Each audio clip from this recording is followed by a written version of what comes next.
Yeah, booty like a pillow, he could use it while he sleeping. Look, don't be going through my phone, cause that's the old me. Ain't the only one tryna be my one and only. Real thick, moving slow, that body like codeine. He a player, but for making it, cutting the whole team. That body, looking nice. I got cake and I know he wanna slice. I wish a nigga would try to put me on ice. I ain't never had to chase dick in my life. I like that nasty, that freaky stuff. Still wonder my bit and keep it up. That handsome girl, let him eat me up. Put down there now. Here's the example, yeah. Just give you a bite of the sweetest pie. Ooh, baby, we can go fast. I'll drive and you just lay back. I got the flavor, the last, yeah, the sweetest pie. I might take you home with us. I might give you all of it. Come get your toes of the sweetest pie. Ooh, this the ride of your life. Hold on, cause baby, I might just give you a bite of the sweetest pie. You got me hung up from across the room. I'm so high that I'm on another altitude. And on my cloud, I got some space for you. Got a taste for you. Won't bounce to the ounce. Pick it up, put it down. Wanna put his nutty buddy in my fudge round. He tight than a bitch, he ain't had it like this. Toes curling like they throwing gang signs on crib. One thing about me, I ain't taking no shit. He will, I know it's pissing off his old bitch. Caesar, Milan, I got his ass trained. Try to let a dog know who really running things. You've never been to heaven, have you? Ooh, this the ride of your life. Hold on, cause baby, I might just give you a bite of the sweetest pie. Ooh, baby, we can go fast. I'll drive and you just lay back. I got the flavor, the last, yeah, the sweetest pie. I might take you home with us. I might give you all of it. Come get your toes of the sweetest pie. Ooh, this the ride of your life. Hold on, cause baby, I might just give you a bite of the sweetest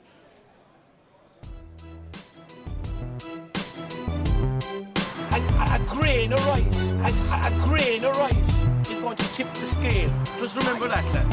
There's a small bit of a needle there. Now, come on, Mayo, you've got to get Andy Moran into the game. Our mission was to show that we're no longer the whipping boys of Munster.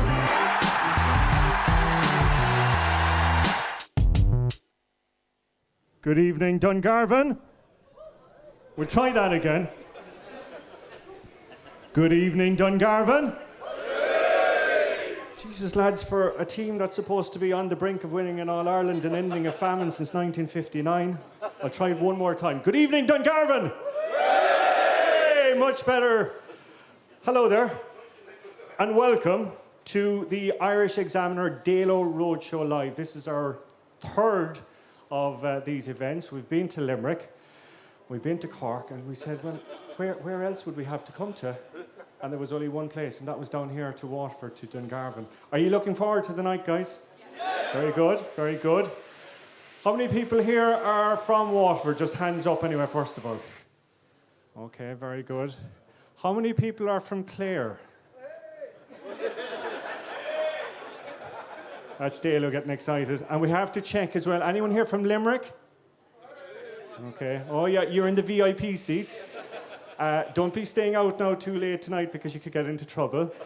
And like it's a work night, folks. And anyone here from Cork? Oh, sleeper agents. All right. Okay. Right. Just to explain anyway, I presume you're all fans of the Dalo podcast, which has been hugely successful for us in the Irish Examiner over the last number of years. So much so that we've decided to bring it on the road, and here we are in the beautiful Old Bank in Dungarvan. What a facility, I must say. Absolutely fantastic. I'd love to be here now watching an All-Ireland final. Wouldn't that be nice? So, one bit of housekeeping that I have for you all tonight. You're here at a live event. If you have any questions, if you have any thoughts, if you have something that you'd like to say, put the law of us. I'll come down with the radio microphone and you can put your questions to our special guests. Okay, time for us to get some special guests out? Okay, right. We're going to start off with a man. He is our, what should we say? Our token Leinster representative here tonight. So we've been kind of working on footage of a lot of these guys in advance of tonight. Unfortunately, the only clips that we could find in the archives of this man is lifting silverware. So since we're in Waterford, we decided we'd go without that. But we'd go for a big boola boss, a big Waterford welcome for a neighbour, Brian Hogan.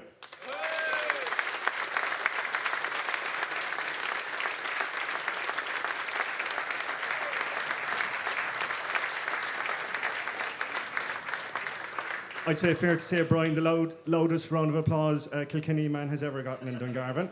Right, we're going to go to another man that's experienced at lifting trophies, experienced at talking a lot as well too. The King of Killa, the mighty man of Imekilly, and the 1999 All-Ireland winning Cork captain. A man, as I said, that's never shy of a word. Before I tell you who it is, take a look at the screen here behind me. Welcome back to Leeside, Lee McCarthy. We've missed you a lot.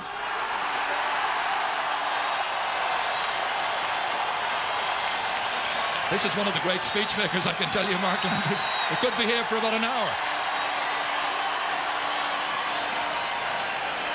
Oogdran the Common Lucas Kane, Oogdran the Heron, Dano Solom, and Conshaw Glocka, her son and Ferret Killia, Imokilly, against Corkag. Ladies and gentlemen, Mark Landers.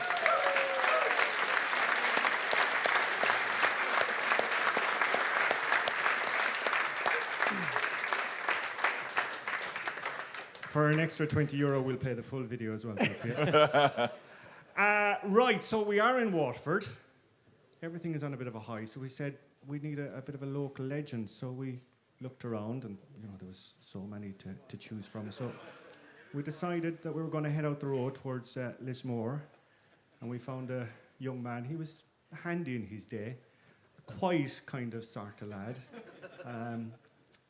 Scored a few goals in his time.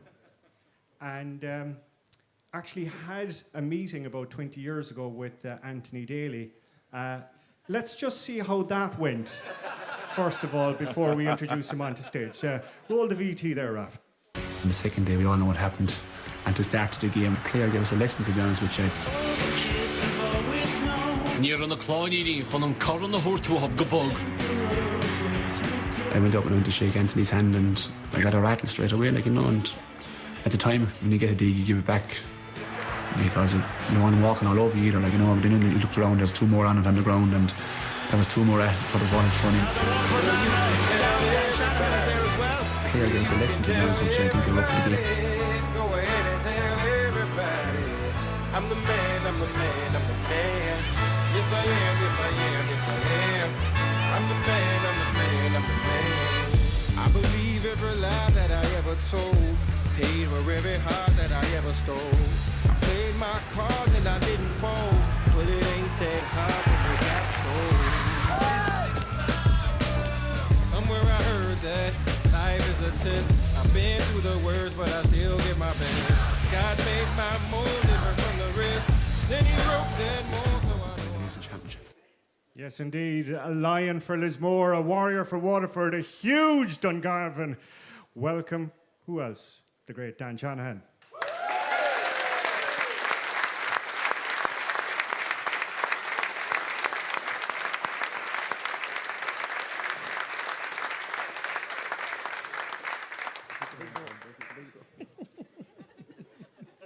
Mark might have the All-Ireland, but you are definitely the trendiest man in Dungarvan. Right. We're going to kind of go a double delight now for our next two and our final two guests. They have been an integral part of the Irish Examiner podcast over the last number of years, kind of yin and yang, kind of playing off one another. Anthony Daly and his old buddy TJ Ryan. It's a bromance, some people would say, that has been growing over the years on the airwaves and on the podcast. But like a lot of romances, they kind of started out on a bit of a rocky footing. So if you've got children here, I would say now's the time to maybe put your hand over their eyes. We're actually lucky that we're able to play this before the watershed here tonight. this is going back to how Anthony and TJ first, shall we say, got to grips with one another. Bit of a stalemate situation. And in the end, it's Liam Doyle who manages to take it up as two players have a little collision, and more than that, TJ Ryan is the Limerick player involved, and Anthony Daly is the Clare man. And the referee calling them both across. Referee is laying down the law in no uncertain terms. He's calling for the ball as well. And temper is once again rising here. TJ Ryan once again with Anthony Daly, and I have to be careful, the referee having spoken to a couple of players a little while ago in the last number of years. Coming across here to challenge was Mike Houlihan, and down well.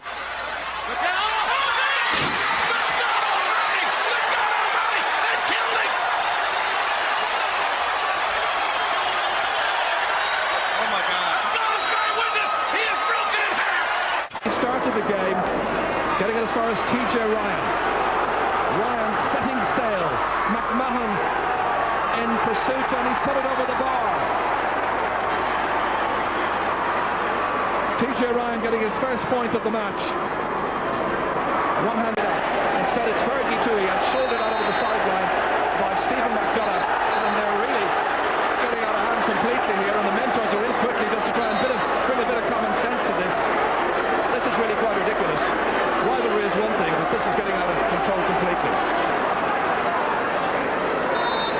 This is the intensity, the ferocity at times in this match. That's Mark Foley getting it up and only as far as Anthony Daly. Will this be the equaliser by Daly? It will! Wonderful play! Ladies and gentlemen, a huge, huge welcome for Anthony Daly and TJ Ryan.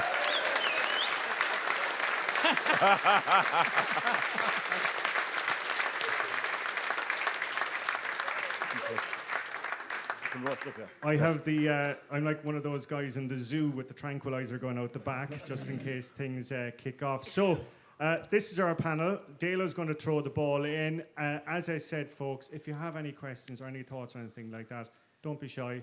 Put the hands up. Dalo, I can see your fan club already here in the front row. Listen to the Clare roar. Three of us. Okay, so let's hand it over to the lads, and we hope you enjoy the next hour and a half or 2 hours. And trust me, having been at the events up in Limerick and in Cork, it is absolutely going to fly. But it is important for you to play your part as the lads up here. Enjoy. Hey, folks.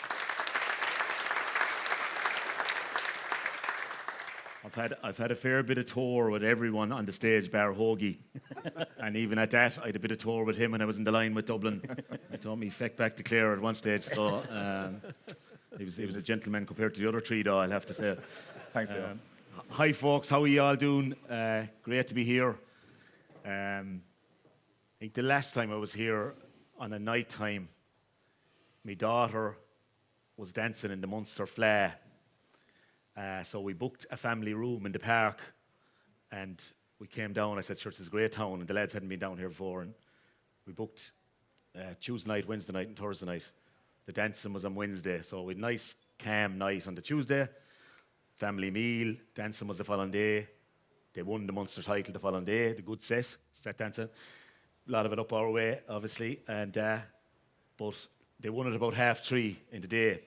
And that evening was the Munster under-21 final, Clare and Waterford from Cusick Park, that great under-21 team we had. So I suggested we move the meal forward to about 5 o'clock, and myself, I'd say, and the 7 other daddies joined up in the bar in the park where there was lots of Waterford lads who were anxious to part with money on the outcome of the game. So we duly obliged them. Clare, I was surprised they were taking it on, actually. There was a fair Clare team now with TK in his pomp and all that. But anyway, we won, and we bought them a few drinks out of the few pound they lost. Like, we Clare people are always like that, you know. And one thing led to another anyway, and it was a late night. So we were still there around 4 a.m, to tell the truth, and the night porter. Who's the night porter in the park, lads? I don't know if he's still there. Me. What's your first name? Mick, you'd oblige us, Mick, till about 6 a.m. I knew you'd be here. I said it to TJ on the way down. But that was okay, Mick. I went up to the family room and it wasn't great. And made my way in over the 3 children and in beside Eilish. And I was snoring within 5 minutes, I'd say. Current wife. Still the incumbent. She's tough, but she won't go at this stage now. Anyway,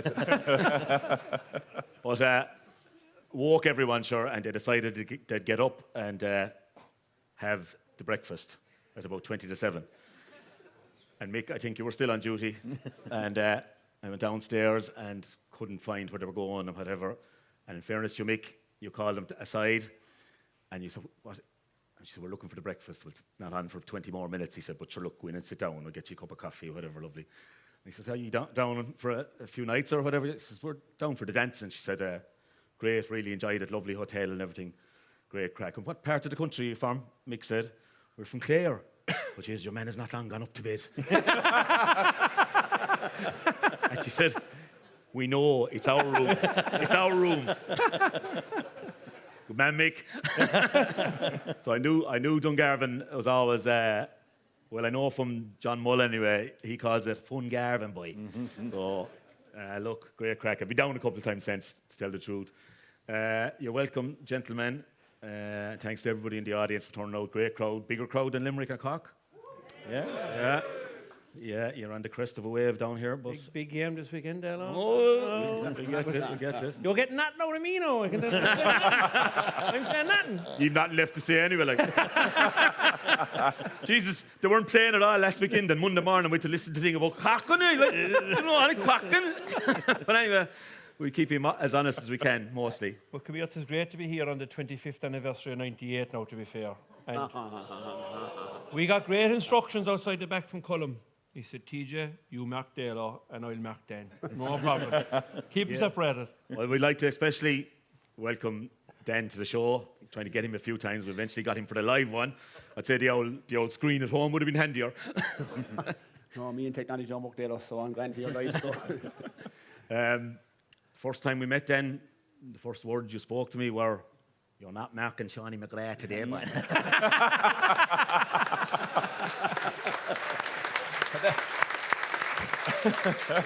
That was a nice salute, like, for a 2-time winning All-Ireland captain. Like. The second word, you're big and uglier. I had to retort somewhere. Yeah. Poor old Shawnee. Well, I was giving him good looks anyway, at least. Yeah. It was an eventful day, yeah. And well, obviously we won the replay, but and that caused all sorts of shite. But you got me back then fully again for the replay. My first day as manager. 3-2 from play. 3-3. 3-3. I was trying to be nice to Conor Plunkett, my club mate. Actually, sorry, Dale, 3-1, actually. Sorry, that's 3-1. 3-1. Yeah, the stats man told me 3-1. Do you know when stats wasn't that big? How are things on Danny? You're still playing? Yeah, I went training back last Friday. I was crippled Saturday and Sunday after, but I went back doing a bit Dale. Too old for that shit now, to be honest with you. Like, senior, though? Well, I'm regretted, so but I still better some of the senior lads up there, so that wouldn't be hard to do. But it's just an drug I have at the moment. Keep training away, keep the head right, and I enjoy it. I was only saying it, like, with the 2 Dailies and Jack, you must have a fair old club team at the same time, like. So one of them's gone now, he's injured for the year, so we have Jack and young Cork. Well, not too bad, you're looking at the Ireland sub-champions down here going for 10 in a row, like, you know, so everyone's battling for second place. But you must believe, and everyone must believe, that they can rattle them at some stage, like, you know. But again, Dalo, I want to keep the club going and enjoying it and getting to the field. It's hard this time of the year, the split season, keeping club lads interested. You know yourself with inter-county stuff going on. But again, look, that's what you have to do, I suppose, this time of the year to keep the club afloat. And your lads, bad news out for the year? Yeah, wicked bad news for Waterford, of course. At the moment, he was playing so well the last day on Galan. Started well, came down the ankle, had to go off. But he's not here with his first injury, Dalo, so he's missed a few games previous to that with a quad injury, like, you know, as a few of the lads have. But look, there's plenty of lads to come in there. We just don't have plenty of lads in his water to fill his boots. Well, that's the thing, like, isn't it? It's a split season and all that. You lose I felt a serious injury. He's not going to be there for the great club half of the season we're supposed to have. We'll see how it turns out. I'm still of the opinion we should have stuck to the 3rd Sunday in August, 2nd at least anyway. But look, I might be wrong on that, and I'm back with my own club, and we played a match Tuesday night over in Tulla. Tulla has transformed for any that played there. There's a new stand there. It's fair sexy. Well done, lads, the Tulla lads. Jesus, there's glass and all for press boxes and everything. There was a hill there when I played. It was great. It was a dangerous enough spot, I tell you, the hill in Tulla. Woo! You had to go past the hill to get down to the dressing rooms in the old Tulla, let's say. Sweet Jesus. It was a bit like Walsh Park in that tunnel. And now the rest of the night we'll spend talking about incidents in the tunnel in Walsh Park. As I say, it's a throwback anyway, isn't it? It is. There was a lot of things happened in that tunnel over the years. Big weekend. Dan, I was only trying to put my head around things the last couple of days. Like, I know the All-Irelands and the Munster finals were huge under Liam since he came in, but in the overall scheme of the development of this Waterford team, great team. The two of us said, TJ, give me a lift down. Fair play to him. He's just such a friend now, lads. To mind that stuff we saw, like, you know, unreal. We're going down to Ballylanders there shortly. He's putting myself in Dubai, up in the house, and we're doing a preview night for something, are we? What's the preview night? We shook hands after all those games, Dalo, like true sportsmen. We went to the Davin Arms. Tell the We did. As you do. As you do. Actually, the clip is funny there when we got up off the ground, because the only thing I can remember about it, you know, when these matches, and you certainly don't remember the league matches, but the only thing I remember about it is you got a fit of laughing at the ref. As if, we were both gasping, but sure, anyway. It was different hurling now, in fairness, and in fairness to referees back then. I even remember marking this fella, and he'd be egging me, and we'd be talking to referees, and he'd call it to us, and we'd be chatting away to the referee, and you know, the crack would be good. But I've always said once you get the referee talking, then you were sorted. But I have a wicked bad history with referees now. Okay. Every referee does a bad job with me, so I do. Yeah. Actually, I'm not sure if anybody in the audience has marked Dan before in a club match, but my experience is don't put up your hands, no lads. lads down there. But under the dropping ball a couple of times, I definitely remember when I was full back and Dan was just lobbed in, like the ball might be just coming from 90 yards away, a free could be struck, like, and Dan would be, here we go, no DJ, here we go, DJ. In the ball in mid-air, like, goal coming. Yeah, usually followed by a goal by Dan. It reminds me of a great one where when Lingainer was over Clare, we'd be dragged to all these tournaments in Tipperary and Tipperary under Babs, and they'd bait the shit of us every Sunday night, like. There's something cruel, like. We were down, where are we going this week? Oh, Jesus. But we were starting to find our feet a tiny bit. No, we weren't anywhere near their league, like Mark and Pat Fox now, or English, or Cullen Bonner, or not Cullen Bonner, the big fella. Cormac. Oh, anyway. But we one night in Bancha, for all the world, we stood up to him. We said we might make a stand on the Friday night, and we went down, we stood up to him. And it was neck and neck coming up, but then they got 2 points ahead in injury time, let's say. And at the time, of course, there was watches for the winner or pens or something. The club would put on, and you'd get the simple old salad afterwards, and you'd go way home. But Fergie too, he was centre forward, great pal of mine, club mate of mine, great character. And he had the misfortune, he didn't be talker on the field now at all. He's marking the great Bobby Ryan. And they knew they were under a bit of pressure, and a huge crowd, of course. They were the tip 90, 91 team, 89, 91. And this was around 91, 92. And we got a line ball in anyway, kind of last throw of the dice. And Tui says to him, be a great time to get a goal. He says like that. Bobby says, you're willing your hole, get a goal. I said to him, what did you say back after that? I knew I wasn't going for the ball. I've a watch on me, he says. This is why we're going nowhere, right? I gave him a slap or something. We were on about distractions, Hoagie, and thinking about distractions. And look, obviously Limerick, small bit of a cloud this week. It's something John Kiley hasn't handled before a good few times. Right, Dave? But I was thinking the drive for 5, Hoagie, a couple of pints with Jackie there last week, and the whole thing about... Well, the first thing Jackie said, like, was obviously the Cruciates, Tennyson's Cruciates, and Henry's. What was it? Henry, yeah, definitely. Yeah. And like, you can't come back from a cute. Anyway, that's the way it turned out. And Jackie said, Hoagie was a bigger lass. So you were obviously out injured. But Hoagie, it was the first time in that team's And subsequently as well, I suppose, as long as you lasted, that kind of a circus took over a bit, and Nolan Park and Cruciates and Ger Hartman was Mother Teresa. Yeah. I suppose looking back on it, I often think, I suppose the mindset at that time was next match, next game, whatever, just eye on exactly what's in front of you. And it served as well, I suppose, the 3 in a row and the 4 in a row. And then you kind of think, you listen to some of the Dublin footballers and the way they approached it and maybe embracing the challenge that was there, the lay ahead, but maybe would that have made a difference? But I don't know, I just think, it came to a point, as you mentioned, there was a couple of injuries picked up. I was working for a medical company at the time, and I remember we were at a yoke up in Dublin, and there was a couple of physicians spitting fire over the fact that Henry was being rolled out to play the match. They were not impressed with the fact that he was given you mentioned the name that was saying he was okay to play, but it was a complete circus. Like, it was nuts. I mean, I remember I got injured I was marking Henry the night he came back, and there was 10,000 at the training session. Was it? You were up there watching. You were there. I was there. You were one of them. It was bedlam. I was there. I'm not sure it was at that game or the preceding training session, the same crowd, and I got injured and it went across to Luke's.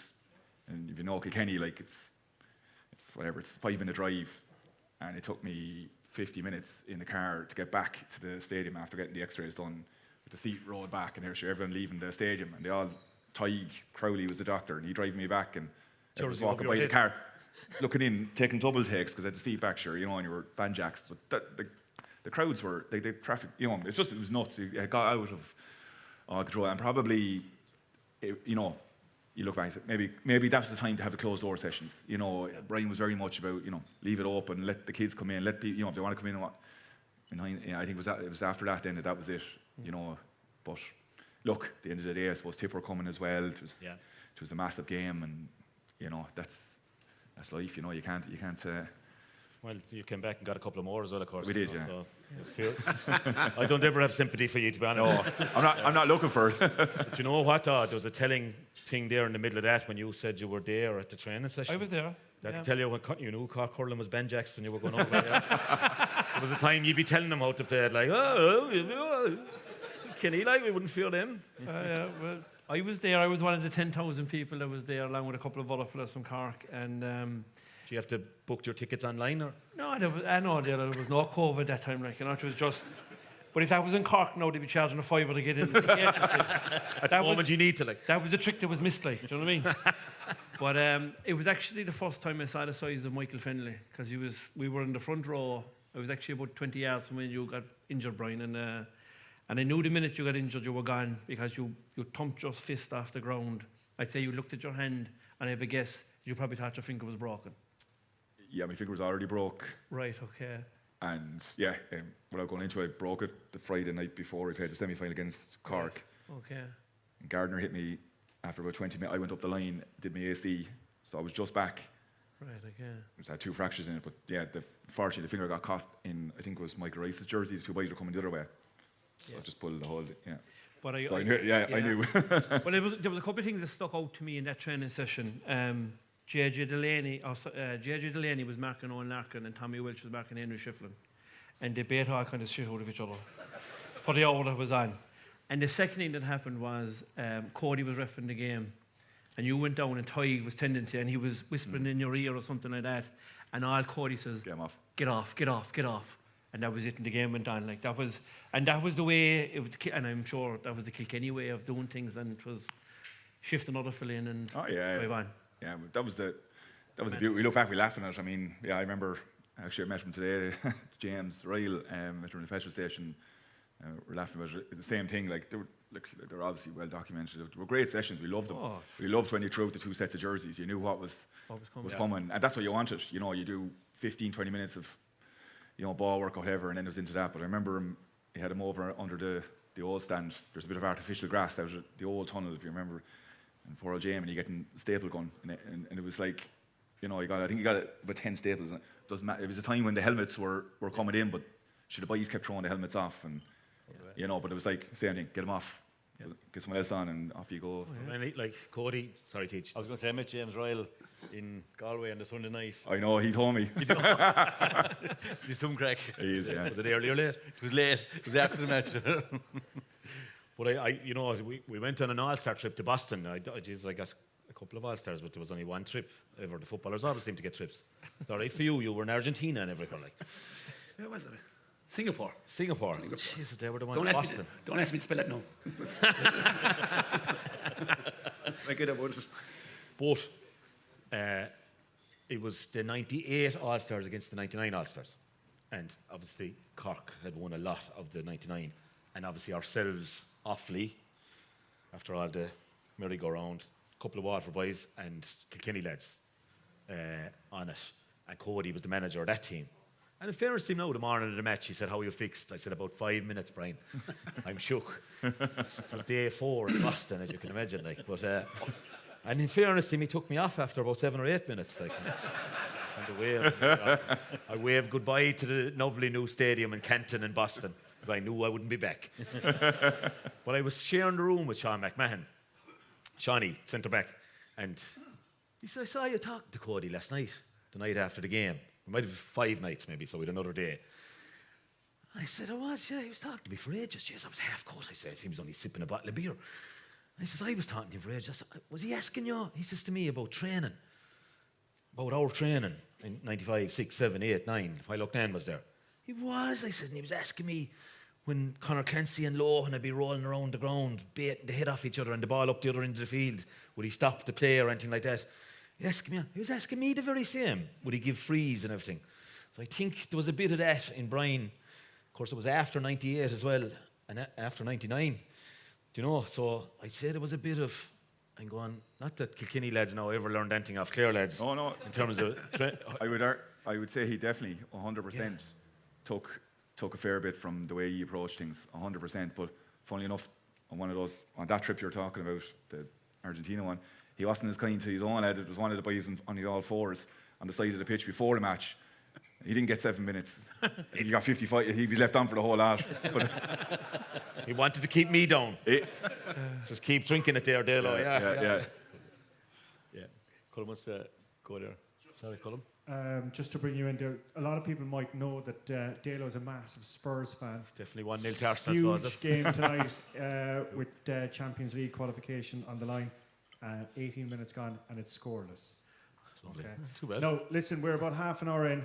Will we just throw it out there for any bit of a question? Okay, guys, so we've about 30 minutes gone. Anyone want to throw in anything? Maybe we'll just saunter over here, would I? Oh. Spotted these lads here. Jeez, you could hardly miss them, like. It's Davy's jersey. That's your Good luck. Right. Good luck. It's Ever Quilligan's jersey. What's the story, lads? We're down from Killaloe to support Dalo tonight. We thought we'd give him a bit of moral support. You travelled all the way down? James is based in Waterford. Okay. Yeah.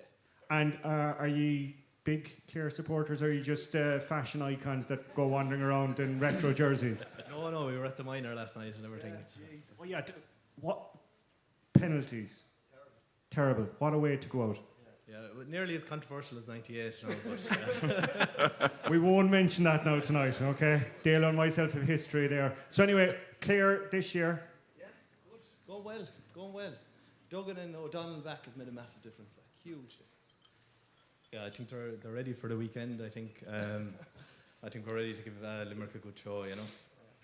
Good warm Cusick Park welcome. Okay, right, so we've heard from the Clare contingent. Anyone else have any questions or anything that they want to throw into the lads before we go back? Don't be shy. I've never met a Waterford man or woman that's been slow to say things. No, there's a man here, and he's been winding up. He's had this question going since last Monday, Dalo. This is a question for Dan. Well, that's another question for Dan, did right? How are you, Dan? This is DJ Man Mike here. How are you going? Mike. Yes, it's great to be with you this evening. We're happy to find myself and my son Philip, and so we'll join. I have a question for you later on. I'll hold it for a while. I'm going to talk to you, lads. He's got the speech in anyway. Only 4 points in. Right, anyone else got any questions? So before we go back up to the lads, going once, going twice. Back to you, Dale. So. Yeah, well, the two lads here don't really give a shite being from Killaloo. What happens for the rest of the year because tip or bet. That's all that matters. Just on that point there, lads, penalty shootouts. We saw it in the Clare footballers, of course. You saw Dalo a couple Our of weeks football ago. should go to penalties. Earlier as well. After half time, if it's bad, they should just have penalties. Honest to God, like. You can say that to the boys in the football show as well. Like, the football is bad coming up to half time. They should just referee call them in at half time. Say, lads, we're going to go to penalties. No. Kenny. But it is unfortunately. There's a good few football fellas here now from No, this is football and country. And Dan, he's talking to Kerry, man. He does this, winds me up all the time. But lads, in relation to the fact that the championship winner I is love getting football. Just to tighter and clarify that, tighter. it's for the crack. Rugby is the one thing that's not allowed to be spoken about. Because you've no rugby punters out in Marty's. No, I just don't like the game. Okay. Right, penalties though, Kicking it lads. into touch and getting a big Teacher. cheer. No, not for me, Colm. I just think that, in fairness, it was a great game to watch. Watched it on TV last night. Two teams went at it, hammer and tongs. It was tough. I suppose after the guys that got sent off, Tip kind of turned it into it. Their subs looked a little bit better, and the referee gave you an extra minute to get the equaliser in Clare, in fairness to him. But in fairness, there was nothing between the two teams. Both sides of the coin here is, if you don't finish on penalties with the calendar coming up, would these boys have liked to play again Friday, Saturday or Sunday? I'm sure they definitely would. I'd say they'd play again tonight even if they had to. The issue I would have is there's young fellas taking penalties, possibly 15 and a half or 16 because it's under 17. And if it had come down to a situation where one lad, let's say if it was 4-4 and one lad had to go to school today after missing the key penalty and stuff, it would be very unfair and harsh because, you know yourself, he's club opponents or the neighbours then, the neighbours hardly give you stick today, would be giving him stick. So I just think it would be very, very unfair if it had turned out like that. As it turned out, and you mentioned it, that they all missed, it wasn't too bad, it was a collective responsibility, but just a very unfair way to finish a great match. Yeah, it was a great game. Bit of hope for Clare with the 20s not being too bad as well. But yeah, I just think, lads, I know there was a young fella came on as a sub, but he's not 16, like. He might be a third year in Flannans. And, like, he's a brilliant striker. The ball would take the frees and probably would take the penalty for the club under 16s. And I was wondering, and said it to a couple of the boys in the bar, would he be hitting one? Now, subsequently, he wasn't. But can you imagine facing into 800 students there in Flannans this morning if it was 4-4 and he had to go up and hit it? Now, I know loads of people came back with the counter. Sure, if he missed the last free to level it, would it not be the same thing? But I think this is new. We've always had late frees. You know, Bubbles O'Dwyer missed a free. It was tragic in 14 for the Tip lads. Thank God for Hawkeye. Were you worried about Bubbles after that? I was worried about the Tip fans and having to listen to him. It was cut and dry, wide. Yeah, penalties or not penalties. I know Patsy Mulcahy's with us there, and he put up a poll on Twitter this morning. I think there was something like over 1,000 responses. People said replay, but we've changed things, Mac. We've gone for a shorter season. Yeah. Everything is rushed, but... Would you have taken a penalty, Mark? Not with everything on the line, I'd say. For me, I'm more pro the penalties, to be honest with it. I think the games need to be played. I think the... No problem with 15-year-olds hitting penalties. Well, live TV. I know, but sure, look... 4,500 at the match. Sure, isn't the great excitement for the 4,500?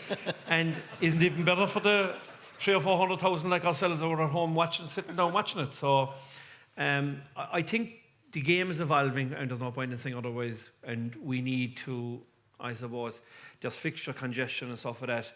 Would I prefer to see a replay this weekend and then another match again the following weekend and have to play 3 championship matches in the space of a week or 10 days? I'd prefer to see the game being finished on the night.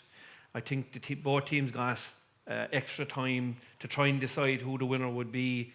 And, you know, I suppose you're making the argument that they're young lads and stuff like that. But if he was the kid that hit the winning penalty with the last puck of the game, he'd be going into the 800 students and they'd be parading him around the school. So I think that kind of pressure is on all inter-county players at this moment in time. At 15, Mark. I know, but, like, you know, there's 2 sides to every coin, TJ, like, you know. And would you have given up in a year's time, maybe? Well, you know, that's why I suppose that mammies and daddies are there to comfort their kids when they come home at night and say, listen, you probably need to go out and hit 50 penalties the following day, like. Or you won't be fed for a week. my father would have kicked my fucking hole. It's penalty. Simple as that. I know he would. Feed yourself. I often see him in the sideline of the soccer, the West Waterford League, years ago, outside Lismore. Wrong man, Mark. Wrong Oh, man. is it? Wrong man. But Dalo, have you been taken, man? Oh, then definitely taken one. No. Guaranteed. I wouldn't. It's a wicked pressure on 15-year-olds taking penalties. I think they're right, Mark, and the game be finished, but why not play 5 more minutes each side? I wouldn't have an issue with As that. in, get the game finished, but Yeah. the way they were What happens if it's a draw after 5 minutes? Then you go 65s. Okay. No, do you know what I'm saying? I see lads, young lads cramping last night. Yeah. They were cramping, man, in extra time. And Yeah. to play, if they had to go to replay and play again the weekend, What the about? body's like. What about? I'd love to hear what the audience think. What about the golden score, Huggy? That you'd play on till the next score. Yeah. The ref would stop it. He would throw it in midfield. No advantage to anyone. There's a bit of an argument made about that. If there was a nice wind like last night, but you'd have to toss again, and it's 10 minutes long, and whoever gets the first point. Well, I'm training the under 15 team at home at the moment, and usually at the end of training, if it's anyway tight at all, right, and you go next score wins, and then the game really gets intense. They go after each other in a mad way, don't it? Yeah. But the whole underage, the whole structure of the championship, we spoke about this briefly in the podcast. We won't go into it tonight. In the minor under 17 grade at the moment, 2 teams qualify out of Leinster, 2 teams qualify out of Munster. In the under 20 grade, 1 team qualifies out of Munster and 1 team qualifies out of Leinster. In the senior grade, 3 teams qualify out of Munster and 3 teams qualify out of Leinster. In minor, Galway don't play in Leinster. In under 20, Galway do play in Leinster. And then senior they do. What? And in senior they And do. in senior they do. And then just to make it a little bit more complicated than that, in the under 20 championship this year, in Munster, they played it as a round robin, and in Leinster, they played it as knockout. Work that one out. Is it all down to Leinster? You won't let the Galway minors in. I wasn't going to talk about Leinster hurling at all now. No. Bear mentioned Saturday night, Yeah, there's a few things. I mean, Mark has pointed out the flip side of the coin. If the young lad scored a penalty, went into Flannan's or whatever school at the day, I'm not necessarily thinking that's a good thing either. At 15, 16 years of age, are they mature enough to be able to handle the praise as much as the kick in the arse? He'd probably be going well tonight at the junior circuit this going on. Catch. But like we've spoken about it at length. Like I think the whole restructure. I'd be in favour of moving back to under 18, and I think they're too young to be going up to Croke Park. Okay, this is what matches local, and the pressure was on them. You go up to Croke Park in another couple of weeks' time, and you have a big crowd there, and a young lad makes a mistake, or it could destroy him as well, equally. But like again, it's a typical GA taking a sledgehammer to crack a walnut rather than dealing with the issue at hand. They've changed the whole structures. There's a load of anomalies that TJ has mentioned. You now have a situation where the under 17 is creating friction between the schools and the minor management, whereas before it was under 18. Most of the players would have played minor the year before. The schools was 19. Now the 19s, there's friction between there's friction between the 20s and the schools. So I mean, Dungarvan won a Colleges All Ireland there about 10 years ago, and De La Salle won one. Were competitive. Now they'd be knocking heads with the under 20 Waterford management to try and get players released and all this. When it should be. Previously, the minor championship was only kicking into gear and the schools was finishing, so there wasn't nearly that friction. So there's loads of issues with people haven't thought out when they changed all these ages. Could look at moving the leave into the end of the year as well, couldn't we? Yeah. Yeah, and right. Just when I went to Kilmacud Crokes, I presented the minor medals one night for minors, and I said, like, in Dublin it's a big kind of thing. Maybe it's especially in South Dublin now. Sorry, no, the Crokes lads and the Cooler lads if you're listening, but like. They wouldn't play at all. They're leaving cert year, like you can repeat the leaving, like you can't repeat the last year anti-minor, like Jesus. You can do the leaving when you're 85 if you want. The truth. I couldn't understand that. Like. Yeah. We had a lad playing on Tuesday night over in Tulla. He's doing his leaving. Jeez, if he hears this now, the mother and father stop him playing straight away. He's doing the leaving in 3 weeks' time. He got 7 points in play. That's a lovely way to be bringing up a young lad. Like. Well, dying to play senior, let him at it. Yeah, I remember back when this is the story about Frankie Carroll in our own club. The Jap was driving at the time. He was over the senior team, and the first round of the championship was on in late May, and the mother wouldn't let Frankie play, but they had a plan anyway. They were going to come, he put the gear bag into Jap's car the night before, and he was going to call, but the mother got copped onto it anyway. So She was there, no, he can't play, he's doing the leaving next Wednesday, whatever it is. So Jab says to the mother, how many fingers did Frankie break in his hurling career up to now? To which he said, none. And he's going to break them all tonight. He played the match anyway. I don't know about the leaving. I remember a story I have about Tim O'Mahony. Oh, he does. He was doing the leaving cert as well, and he was at home, and the mother was giving the breakfast in the morning. You're not playing now this afternoon with Newtown.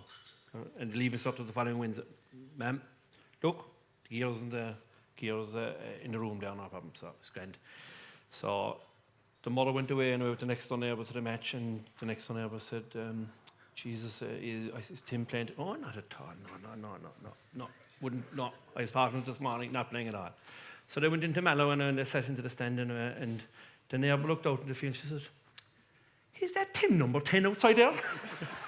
There you are, right? Tim O'Mahony out playing number 10 for Newtown General. I suppose he might have done a good leaving cert as well. Oh, doubtful.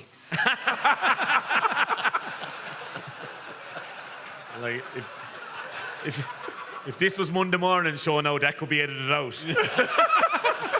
So, Larry, we apologise to Tim and Mrs. O'Mahony. Did you not play him number 10 for Cork, no? I'm saying nothing. Dan, you were only around the leaving cert in 98, were you? I can't remember that date. How many points did you get in the leaving then? 10 points after, right?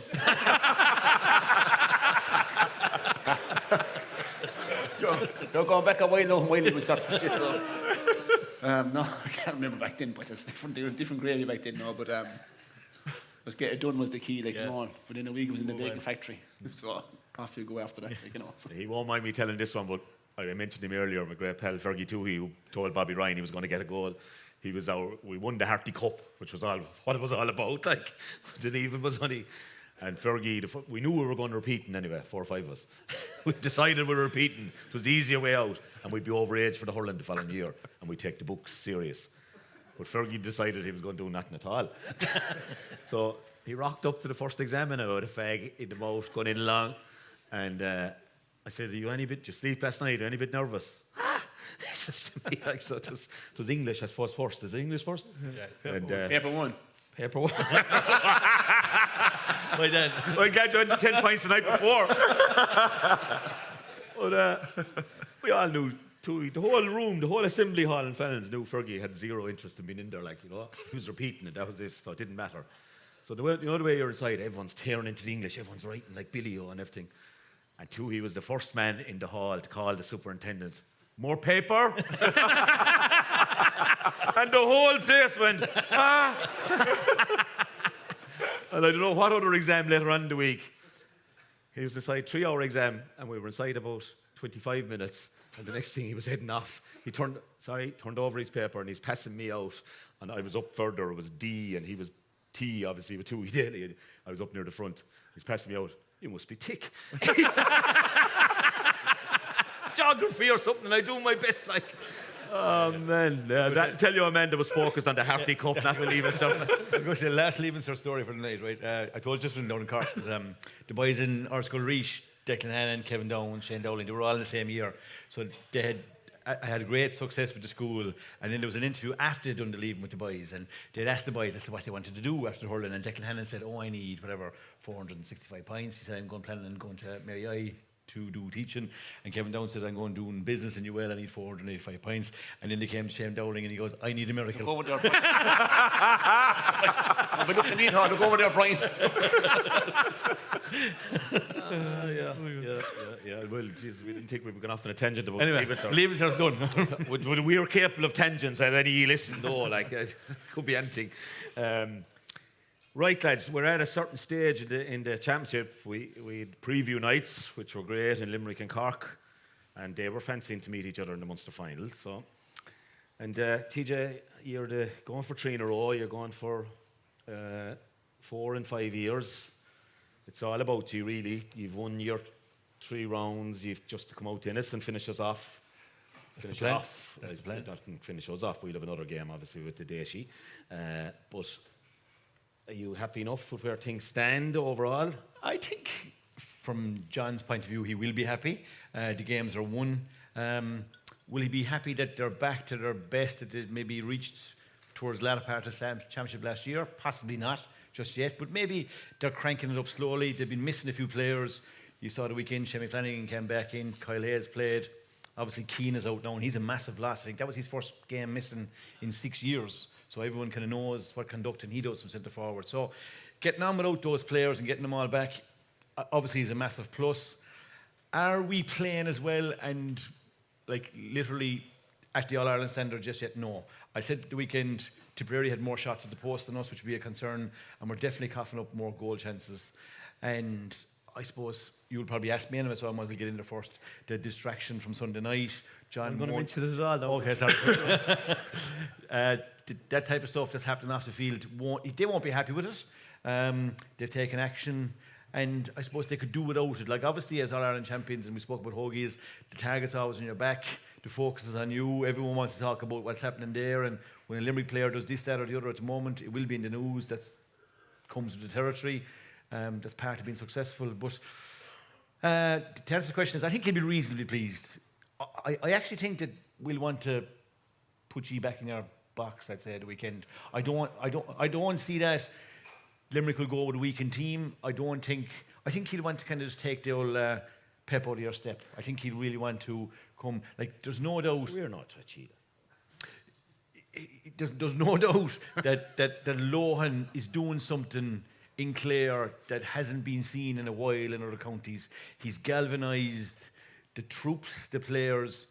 I'm not sure if they were photoshopped or not, pictures of him hugging Davies Outfla. Oh, that happened. That happened. That happened. So I'm just saying, given what Clare have come through, we're pulling together again. And you tried to convince us for 24 hours it didn't happen. Yeah, it did happen. And we had the pictures and all to prove it. I couldn't fucking believe it happened. And I told him as well. But I would say there's going to be some atmosphere now in Ennis on Sunday, full house. Great atmosphere in that stadium when it's full. Do you know what I'm saying? Have your order for your tickets in? Tickets ordered. Lots of people looked after, so we'll get everybody in. But it's a great spike. It's a great spike. There's a great atmosphere in Ennis. Like there's a kind of a shade atmosphere where people are nearly like practically on top of the field. When that surround sound goes up, and there's no doubt the Banner boys even out tonight. The roar is on its way. I think, Dalo, is it? We're going locking the gates. This fight you want. We're bringing you back to the National League in '99. Even though that team was nearly a scarier team to fight than the current team. Yeah. Not as big as them.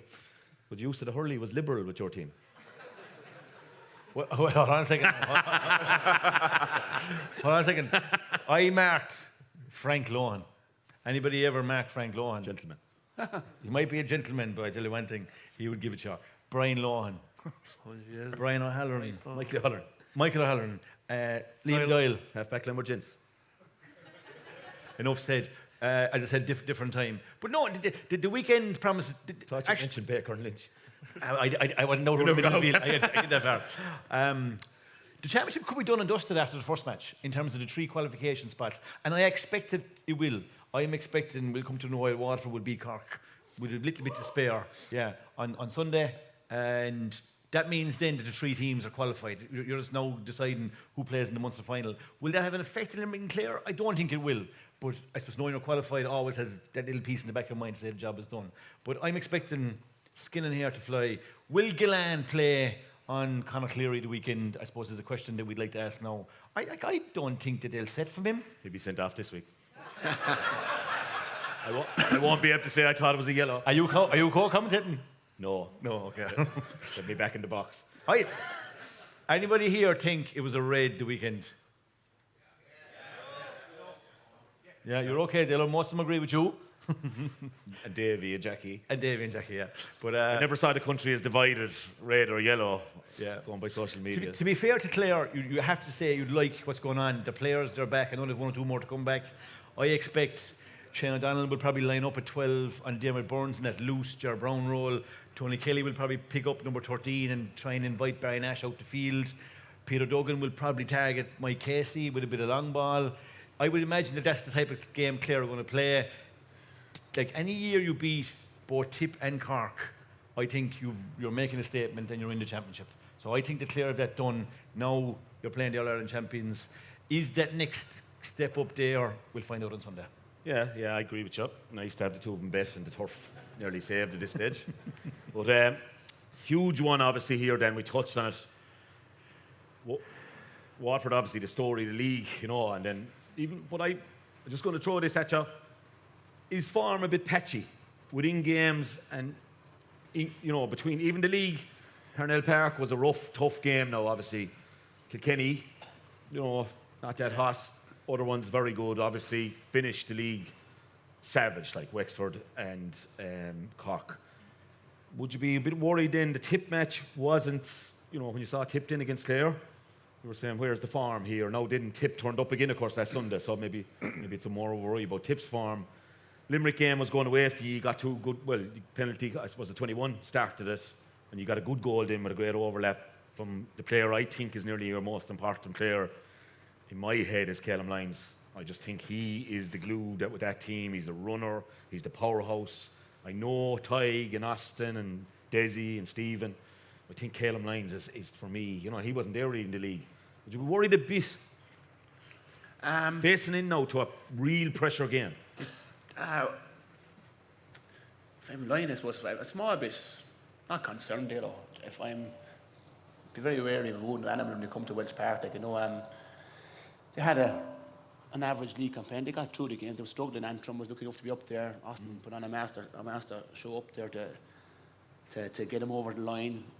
But league is about getting lads involved. Once you get to the semi-final of the league, you want to win it. So you do. They were out in the semi-final and final and gave exhibitions. Granted, it's lucky enough to be at the league final and to witness it was a 50-50 game. Cox in the forward had half a chance going in one-on-one there, and O'Brien made a good save down to his left side. Bad miss more than a good save, if I've been honest with you. But again, the way they came out in the second half, they're running off the ball. They're training like animals, Dalo. Yeah. They're training like animals. I can assure you that. I don't ask any of the boys. I meet him in the gym there. I don't ask them what they're doing. I met Jamie Barn today. Said hello. That was it. Didn't ask him how was his leg, how's he playing. I wouldn't bother any player like that, to be honest with you. I think next Sunday they have 3 weeks to prepare for this Cork team who are on their knees. Liam Carr has been quoted saying this is a massive effing game for him. He's bigger as a tenure. Interesting what will happen now with Irla gone. I think Conor Prunty will go back. Will they put Calum Lyons back, wing back? Will Cork Daly, Mark Fitz give him again? The roasting he gave him in the league final. There's a lot of questions to be answered. If you remember the league final, Stephen Bennett caught a ball and buried it off the young lad with Joyce. Stephen Bennett doesn't catch ball in the air. He takes it down with the hurley. Got it that day. Have Cork learned from the Waterford lad? Waterford lad running off the shoulder, coming into rucks, and you see Jack Pinder, Paddy Cohn running off the shoulder, giving the ball to the lads that can finish it. It's intriguing, Dalo. I fully believe our lads are capable of beating Cork, no problem. But I was at the Tip game, looking up to on the radio. They struggled for a while. If Cork smell blood like that, they will get the goal chances Jason Ford missed. The way I had a good performance against Limerick, didn't score for 20 minutes, got 2 late goals. For me, it was a 6-point beating, to be honest. That's just my opinion. So this game is massive for Waterford and Liam Carr, and I think, I just think if they bring their attitude and aggression like Carr has in training, they'd finish Cork fairly handy the weekend, But I would be small bit concerned that if Cork hadn't gone by half time and it comes to the 15 minutes, that it could be a battle down in Welsh Park, which mightn't suit Waterford. Anything, Mark? Nothing. Not a prayer. Would you be as well off to bring up the under-20s and try and develop going forward? What? Well, sure, like we won 3 All-Irelands last year and we're out of the championship already this year nearly, so that kind of shows how Cork are, the current senior team, I think this year, how their form is. Like qualifying for an All-Ireland final last year, we played really poorly. I would say that, to be fair to Limerick, they were outstanding in the day. But you thought that Cork would learn something from it and they would, say, look, we don't want to be embarrassed again like that, because the game was over after the first water break.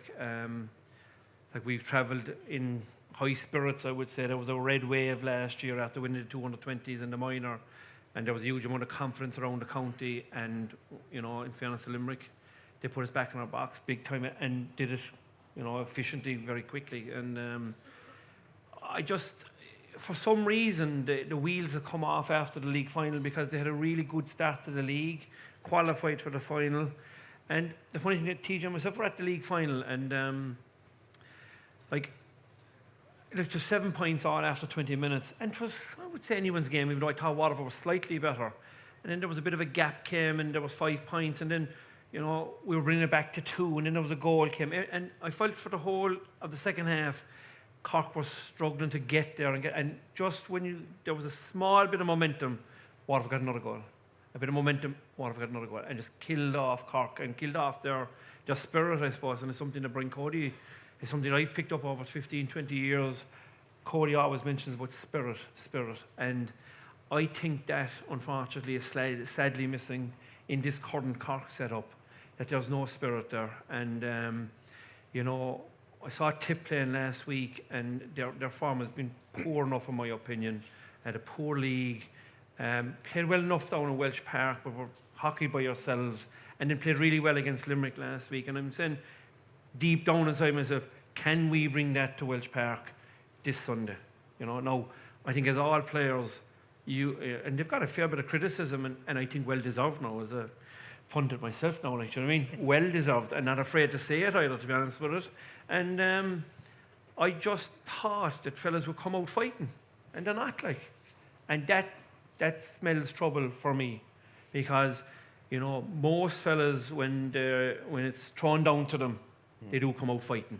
And then you'd have to question, you know, the players that have been picked, because, you know, we've all been managers or players, and you'd know in that dressing room who you could rely on. And I just think at this moment in time, the question marks have to be pointed at the players. You know, no matter whether you're getting on with the management or you're not getting on with the management, as a player, you have to come out fighting. For yourself first and foremost, because it's your reputation that's on the line. And I don't think, you know, if they've any bit inside them, they should come out fighting. I was expecting that against Clare. I spoke to one of the players afterwards, and he said, you know, we were a bit unlucky in the game.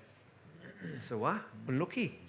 Actually, we were only beat by 2 points. I said, when you got a last-minute goal now, I said, so you were 5 points down, but can you explain to me why you were 15 points to 4 down after 20 minutes? And then the blank stare came across the face. Like, so I don't know what the management are telling them, but like, if the message was after the match, and we were only beat by 2 points, and if you know, the ref was a bit harsh on us, that is absolute BS. We're beaten off the pitch, and the biggest question for me is whether they want to come. Like, they're gone from the championship if they're beaten Sunday. That's it. A win is the only thing that'll do them. So, you know, I don't really understand why they won't have a cut, and that's the biggest fear. And you mentioned there, you kind of put it over on the players there now, and like, it's a kind of a diverse management in that way. It's like, you know, Kieran Kingston, right, The Rock, Mulcahy and Furlong now, O'Grady. Surely if you weren't getting on management, you'd be getting on 1 or 2 of them. Do you know that you could go to The Rock and say, geez, I'm not getting fair play here, or I'm not being instructed. That's what I find hard to, you know. What I find hard to understand is that 4 of the management that are probably doing all the coaching are defenders. And you'd have to say this, the scores that we are conceding are just colossal. And like, we all grew up in a regime whereby your first responsibility was to mark your man. And there's only one ball, comes into your area, it's up to you to win your own ball. You move it on to the next fella, I'm happy enough. If it's down there and my man isn't scoring, I have a job done. There now seems to be a kind of a case of, sure, look, if my man gets 3 or 4 points, it doesn't matter. And I think that there's no bit of joint responsibility in the defence. And that's why I find it strange with 4 defenders really in the coaching staff that the defence isn't tougher. And like, Dan, you played against Sully on numerous occasions. He was a ferocious player, like ferocious, you know. But they haven't filled that spot, Mark. They haven't filled 3. They haven't filled 6. That's the biggest issue. So, do you know, so and like Sully and Cochran, I mean, 2 of the most outstanding players. Sully and Curran. Alpine, you go through them there. Do you know? Phenomenal players. Unbelievable. They haven't filled them, and that's the key for me. Like, you know, who did they put full back next Sunday? Did they put Damien Carroll on Stephen Bennett and you go toe to toe with them, see what happens? What have they got to lose? I don't know. I'd love to know who they're going to put centre back. Would Tim Mahoney follow Austin Gleeson centre back? Yeah. Do you know? Yeah. It's going to be interesting what Cork are going to do. But then I'd say they're a bit in between themselves. Like I do think like there's probably 9 players that can play in defence at the moment. Well, John Melrick is gone. I would say he got injured against Clare. I don't see him being back. So, you know, young Joyce is the one player. Do you throw him in centre back against Ozzy? It's a big call for them. Like, you know, and I think in Welsh Park, tight enough field. I mentioned this to you before. And Tim O'Mahony's form is shocking badly. He's a hardy boy now. There's way more in him. And I just don't know why he isn't given it or why we're not seeing it. It's like his form and Jack O'Connor's form, 2 Ulster nominations last year, and neither of the two of them are playing really well this year. So it's a huge concern. And I think, as Dan said earlier on, this game could be over early. If Cork don't show up, they could roll over. But as a Cork man, I'm very disappointed with the first 20-25 minutes against Clare because we expected a reaction against Clare. We didn't get it, and that's the biggest issue. Would it be just tactically, Hoagie, an interesting thing now we're going to get to, we'll talk about Kilkenny and Dublin. TJ was at the match in Salt Hill, right behind. He gets all the plum tickets all over the country now, TJ does. The Galway County Board invited him up. Himself and the missus stayed in the G Hotel. And all the drink you could drink around Salt Hill. Well looked after, yeah. But you said to us that you felt maybe Kilkenny were caught somewhere between Brian being traditionally give it up to the forwards, let them fight for their own ball, backsmack their man, and the boys maybe wanting to be more progressive with working the ball. And are Cork a bit caught that way, Hoagie? Like, I think there's an element to that. Like, they're standing off. Jesus, I'm showing an old clip on Sunday there, hopefully, between clips at the moment in analysis of Cork. And it's frightening. Like, after Clare being reduced to 14 men and Cork had gotten the goal, Clare got 3 points. There wasn't a glove laid in anyone. Like, there was no response. Like, am I marking you? I don't know. I have to stay around here. It's just like, is there a thing there with teams that in my youth growing up, obviously Cork changed completely in the mid-2000s with the running game, with the Newtown game, let's say, you know, that changed them. You came up against that a fair bit. But now they seem to be in no man's land of what style they want to play. Yeah, if you're making a comparison, I suppose, between the two of them, the big difference is the word you mentioned, spirit. Because before, say, Kilkenny will look at tactics or look at how they want to use the ball, the foundations everything is built on is that aggression, that work rate for each other. You mentioned Clare got 3 points and wasn't a hand laid on. I can guarantee you that wouldn't be a situation that we tolerated under Brian. And I think that's, I mean, we're all, well, I'm surmising, I'm not close to the Cork camp, I don't know the detail you've touched on it, but that's a big issue. There's so much emphasis put on the risky hurler, you know, the nice hurler, the guy that'll hurl in front of you. But does he want to go in past you? You know, you mentioned Caleb Lyons for Waterford. His first instinct every time he gets the ball is take you on. I'm taking you on, I'm going at you. I'm either drawing a free or I'm creating a 2-on-1 and overload. You know, Cork don't seem to have that. And then, so that's a big issue. And whether that comes from the management, the players, as a group, what, I don't know. But it's like when you go up a gear, when you go from, it's all fine when you're playing National League. You know, that's a level. When you start moving up through the gears, when you start going into Championship, the intensity starts creeping up. And then all of a sudden, you know, that's when the cracks start to appear. So I think that's a big issue. And then, for me, looking at it, Cork still haven't figured out their defence. They still haven't figured out they've gone through 3 full-backs. We had the discussion after the Kilkenny match, the league semi-final. Do you stick or twist the young lad, the under-20 full-back last year? And I said, leave him. I said, leave him in there. They won the match. They were a better team. He'll learn a lot from that.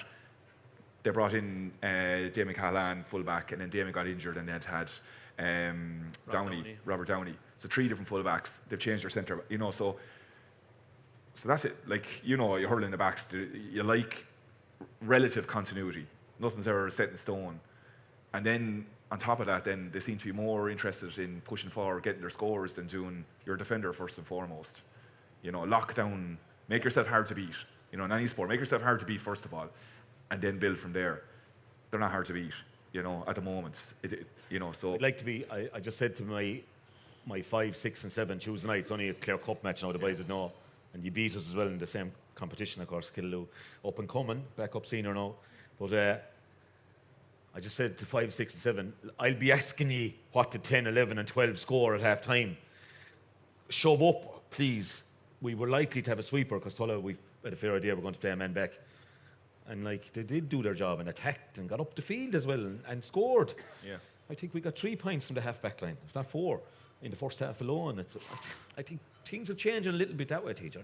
They're definitely changing, and I commented on this. I thought Tipperary went back to a simplistic enough game plan against Limerick at the weekend. They tried to open the middle third to go to midfielders, and in fairness to the backs, they were following their man as much as they could, but the handoff was there. It was reasonably simplistic, but there was a semblance of a plan there. I agree with you about Cork. The other thing I was going to say there is, like, Waterford personnel-wise are a good bit stronger from the league final to now. Like, if you take Caleb Lyons, Jamie Barron, Austin Gleeson, like, there's significant improvement in terms of personnel, right? Whether they'll all start or play a part. We know now at that 15, 20 minutes to go, you need fresh impetus off the bench. So, like, for me right now, Waterford are definitely the closest to Limerick. I was in the Gaelic grounds. People have slightly disagreed with me. I think Waterford are very close to where Limerick are at. I thought the couple of frees they missed before half-time had a little bit of an influence. In the second half, when Ozzy went down the right side of the attack there, he was looking for a goal and the 2 passes just didn't come off, right?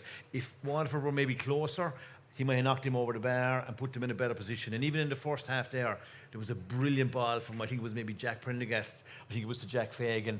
Just an inch, just missed it. It might have been the goal, like, right? And they created the goal chances. And I just think that Waterford are in a far better place. Like what Dan is saying there, they're playing beautiful hurling, the movement off the shoulder. Like, they have 4 or 5 players, to me, that would make any team in the country at the moment. And just playing accordingly. And I think... But if you're Liam Cahill, you've already faced Limerick. You want to win Sunday, obviously, because you're under huge pressure. You're given an awful impetus to Cork. You have to win Sunday. Do you want, coming up 10 in the last match, do you want to face into... Yeah, it's a different Limerick story. I would say... possibly have to face them the 3rd time again. Yeah, look, I suppose the reality is we'd all love to win a Munster Championship, but I think if you ask Liam Cahill today, his actual dream wish, no doubt he'd love another pop off Limerick. But I'd say he'd like it to be once more, not twice more. I'd say no doubt. Let the Clare lads into it. Let you off, yeah. Always a feckin' agenda with you. But Dalo, the beautiful, like, the situation of Waterford is, I won't say it's probably new to them, but you're right. They're the closest to Limerick. They're in a situation whereby they shouldn't be sitting there worried about a bite from Cork or what Cork are going to bring, because in reality, the panel they have, they're capable of beating anyone in the country, including Limerick, if they get everything right. So they need to be getting into a mindset of themselves. We get our game right. We approach game like the first half against Tip, you know, and okay, it's the first round in the championship. They were average. Ozzy came on, Jamie Barron came on, the game took on. But it's a great position to be in. They're in there in camp and they're talking about themselves. We get our game right. This is how we want to play. This is what we want to do. You know, we're not worried about, you know, in general. You'll obviously have certain individuals, but you're approaching it, get ourselves right, and building the whole time. That's a great position to be in. And they've built, you know, the couple of extra players they've added to the squad. Even if they pick up an injury too, doesn't matter. This is what we're doing, you know. And you get into that mindset, it's a great place to be. Yeah. Does anyone, I don't know, is Cullum still, where are you, Cullum? Does anyone want to throw out a Waterford question, lads? I suppose we're conscious that we're 90% Waterford people tonight. By the way, Dalo, it's 2-0. Oh, Larry, are you watching Arsenal? Are you watching Arsenal? Is there any question maybe you want to throw out to the floor? Well, I'd like maybe if people are interested about the Waterford scenario. Obviously, huge game. Cahill Beavens, 3rd year. Are ye second to Limerick? Are ye potential All-Ireland winners? It's very quiet, aren't they? Very quiet, yeah. Quite crowd now. Take a walk. We got savaged in Cork. There's a young man there, like. We've a little man here. How are you? Okay, what's your question? I wore for better than Clare. Oh, well done. That's one for you, Dalo. Oh, Dalo. Well, this is May, and if you asked me in March, I'd have said no. I'd have said yes, Waterford are better than Clare, but I don't know now. We're beginning to move a bit. But I think Sunday evening we'll probably be saying, like, Waterford is on its first of the double header on Sunday, and we'd actually like if Waterford won, because we'd definitely be in the 3. It'll be done and dusted. So I don't mind who's better then. And come here, who's your favourite player? Caleb Lyons.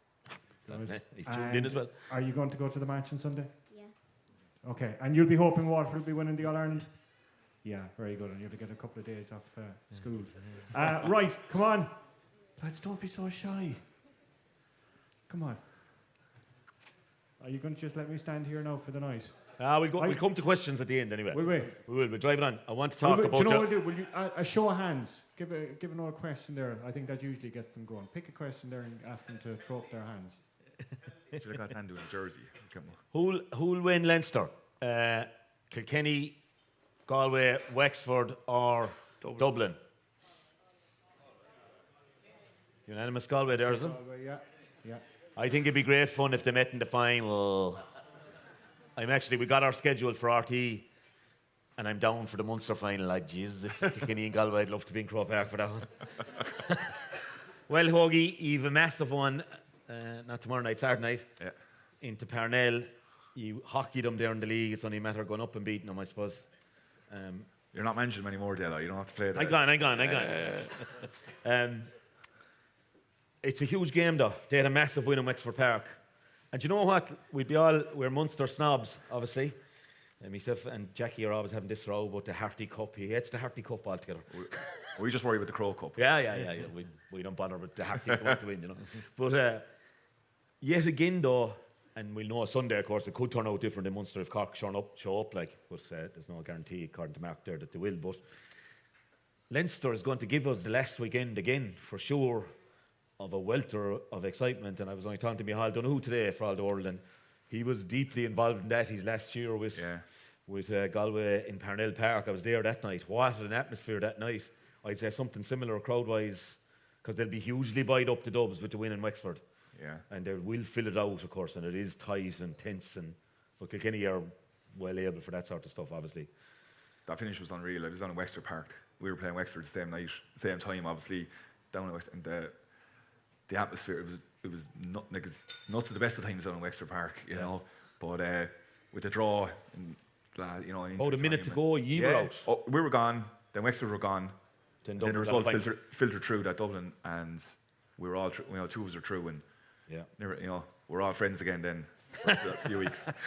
But it was fantastic, you know, going on. But it looks like it potentially could go the same way, just with reverse, possibly with Kilkenny hosting Wexford up in Nolan Park on the last day. So it'll still be a factor. Here's my forecast actually for Leinster, right? So right now, Dublin has 6 points.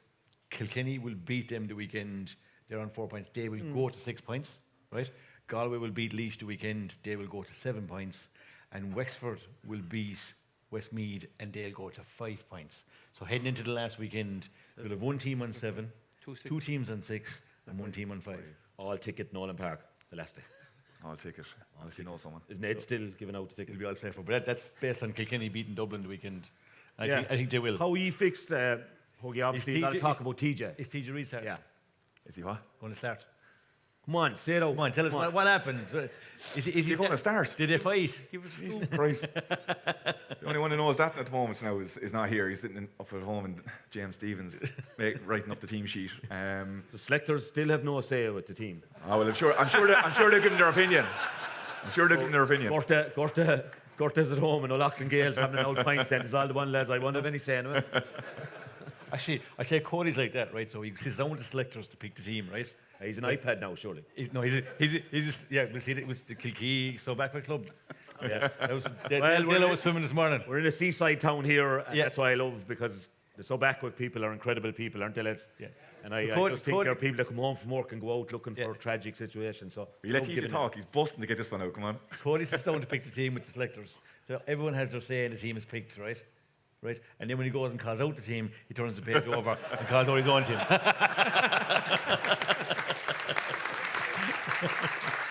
Yeah. TJ Reid. The great Father Harry Bohan I brought him in as a selector. Father Harry, a unique guy. He was the man that led Clare to the 2 leagues, 77, 78. They were my heroes growing up, beaten by the great Cork 3-in-a-row team. Marco, your last glorious period. Bear your own speech there, obviously. But he used to always say, he'd come in and was myself, Alan Cunningham himself, were the 3. I was manager, Alan was the coach, and Harry was selector. Well, have you been picked? He'd say like that. But it's a great story going back years ago. The great Tom Mack, still alive, a selector with Clare in the 60s, I'd say. And John Hanley, my teacher going to school, we only buried him a couple of years ago. And both of them would have been into their 90s now. Tom Mack was the greatest character. Crusheen, a hard man now. But there was 4 selectors and the county board chairman had a vote, of course. And Hanley was caught at some Munster Council meeting or something. He'd been everything, you know. So the spy said, feck him, we have to pick the team, we have to go home, I have to milk cows and whatever. And they'd met in the West County anyway, and he came in and he acknowledged that he was late. I know, I'm sorry. And they had the team picked without him. And he said, give me a look at it anyway, sure, he said like that. And so boys handed over Hanley the team. Yes. You made a fair job of it, he said. And he was softly spoken, John, well, you know, teacher. And he said, I'd agree with the 15 bar.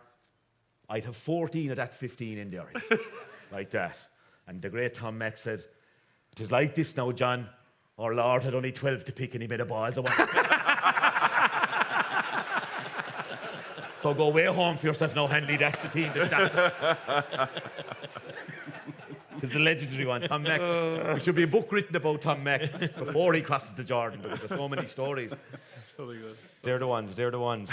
So, Dan, you're 3 in Leinster? Oh. I know we don't think about it much ourselves. Later on. Galway, Kilkenny, Dublin. It's looking that way, like with the Dubs getting the win down there. Yeah, I think is Hughie Lawler injured, Brian? Broke his hand. Big loss for Kilkenny next Sunday. Owen Cody fired above against Galway. Home and away games are different now, lads. Dublin didn't perform well against the lesser teams. They went down a bit at Wexford Blow and Wexford Park, and that's a tough place to go. Yeah. They won't fear Kilkenny coming to Parnell Park, if I'm being honest. It's a tough place to go. All right, Kilkenny hammered them in the league. We all say the league and championship hurling is different. Hughie Lawler's a big loss. The TJ incident, obviously. I heard Richie Reedy starting at how. There's one fear, but I heard he's back centre back. All of a sudden, Richie shakes hands and Richie Reedy is starting, TJ is starting. That's what I'm hearing. I don't mind about Henry, Brian. But I know it's going to be an interesting game, Dalo. It's going to be an interesting game. Owen Cody was very good against Galway. Extremely good. The one-handed finish was a top-class finish. He hadn't much help, you know, up there. But again, Pádraig Welsh, brave move. Works some days, got a point against Galway, I think. Didn't work that way. But again, as I said, Galway are hard to beat at home. But I'll give Dublin a shout here next weekend, because Burke, Sutcliffe, they'll drift. Yeah. So they will. New full back on in there. I don't know who will go in there, Brian, if I'm being honest with you. Possibly Conor Delaney. I'd love to know what David Blanchfield has done wrong. He did a massive league campaign.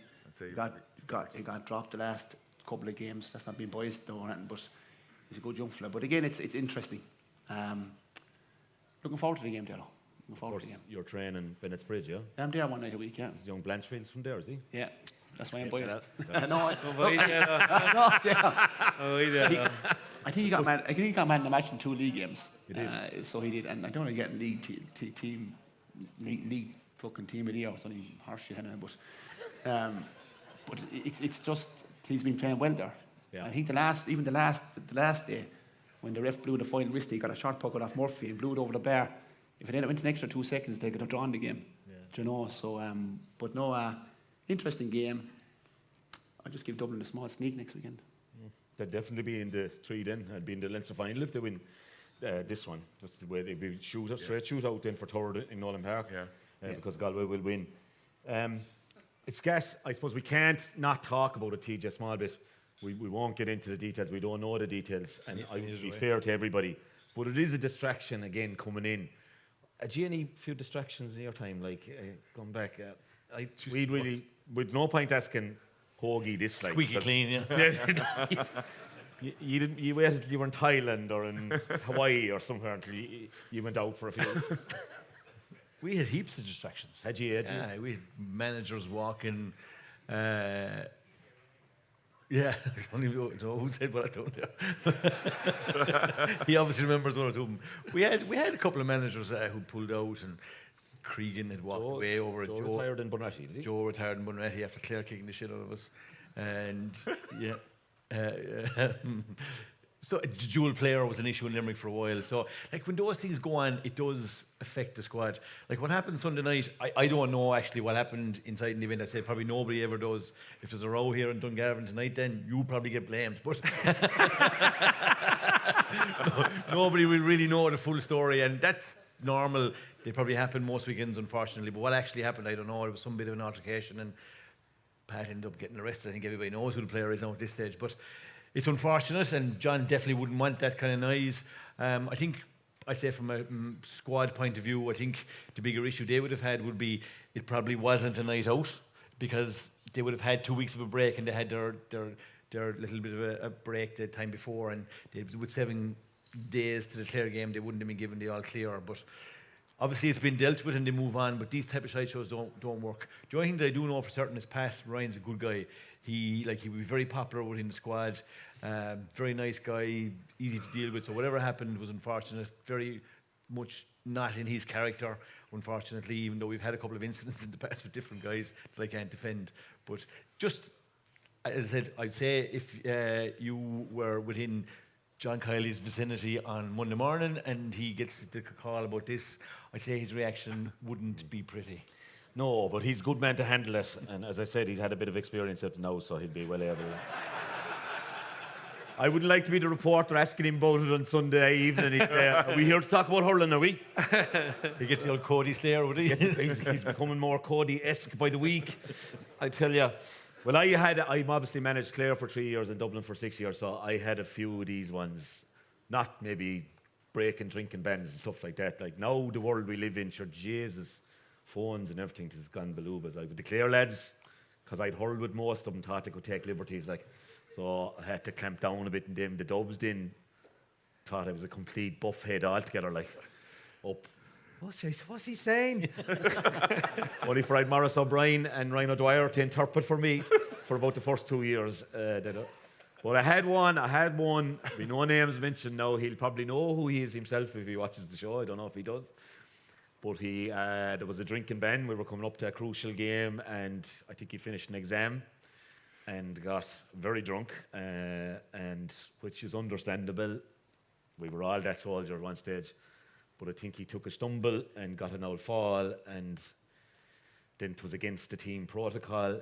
But TJ, to tell you the truth, I told myself and Richie Stakelum knew, I don't think the rest of the management knew for about 3 weeks. He was crucial, so we just shut our mouth, gave out to him ourselves, and played him the following Sunday.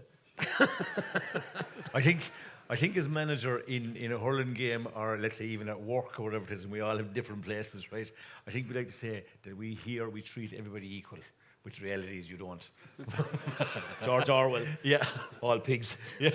If you went to 15, it's different. Dan surely had a couple of misdemeanors. Dan, ye had to. It's a I'm going to go through him. It's a break time yet, Dale. I'm just going to There's no break in this. That's the beauty of it. Straight through, it's finished. I think I was supposed to mark Dan in a league game in Kilmallock 1 year, right? And you were named to start. And I'm not sure who started full forward. Shamey Prendergast and Paul Flynn or whatever, right? So I said, why didn't Dan start? And he said, this is a bit of a problem there. He says, we had a 15 and 15 last Sunday, and Dan went to the point of points. Is that true? That was the growler. The growler.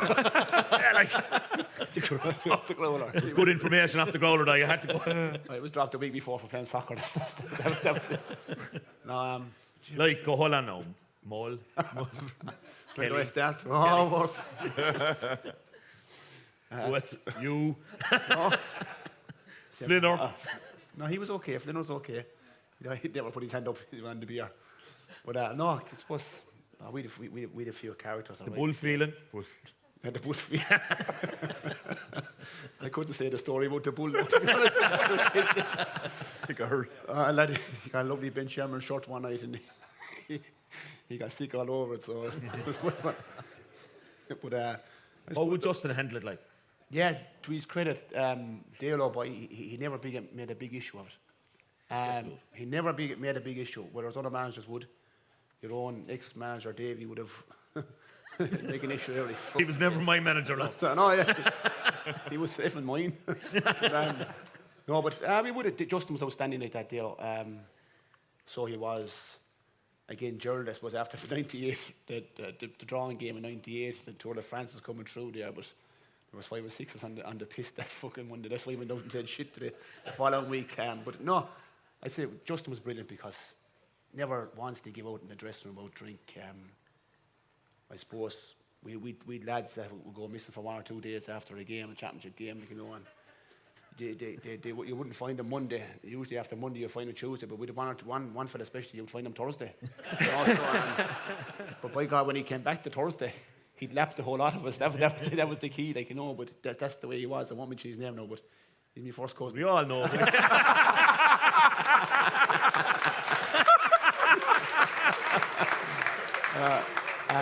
No, I think even under Derek's term, again, the lads would have to have a few beers. There was one instance, I suppose, all right, they all, what's that third level education stuff called, that cup team? Fitzgibbon, that's the one. The boys went on the lash, I suppose, after playing a Fitzgibbon game, like, you know, and this is Derek's second year, like, you know, so blowing a fatter field, so we called in the lads. So Derry just said to me, be prepared, like, you know, I said, what's going to fucking happen now? He said, like, you know, I said, right, Mac, no problem, I said, kid. So we did there, the boys sitting around the table talking, and Mac brought in one of them shoulder bags. He did inside it, so next minute he went through the ball. This is the first time you see Derry McGrath losing the rag. His fucking head was red. I thought he'd get a heart. That was sunburn. Oh, no, I don't know what was sunburn. We was sitting down the corner there by the door like he usually do. So next minute he going effing mad, catches a can of beer, hops it off the fucking wall, all over Roger Casey. Jesus, Roger Casey gets an awful doing. The beer went all over him. Roger didn't know what happened. He was shaking. The whole office was shaking. But the boys turned pale. They all Fitzgibbon lads turned pale with the fright they got. I turned pale myself with the fright I got, to be honest with you. I was a selector. But again, to his credit, he never made a big issue with the Fitzgibbon. He would let his lads have his fun after killing themselves during the week. The lads will speak for that themselves. But they knew. Players nowadays know when to stop. But obviously some players don't. But look, all I say about that is back in our day there was no social media, there was none of that stuff. If you got arrested, you probably knew the guard, he'd leave you off, like, off you going. He'd bring you home, like, you know. So, he'd bring you home. But I know, look, leave the old car there. I won't go into the foreign holidays with Milan or anything like that. Just too explicit. Yeah, Marco, you went on strike 4 or 5 times. Oh, so you must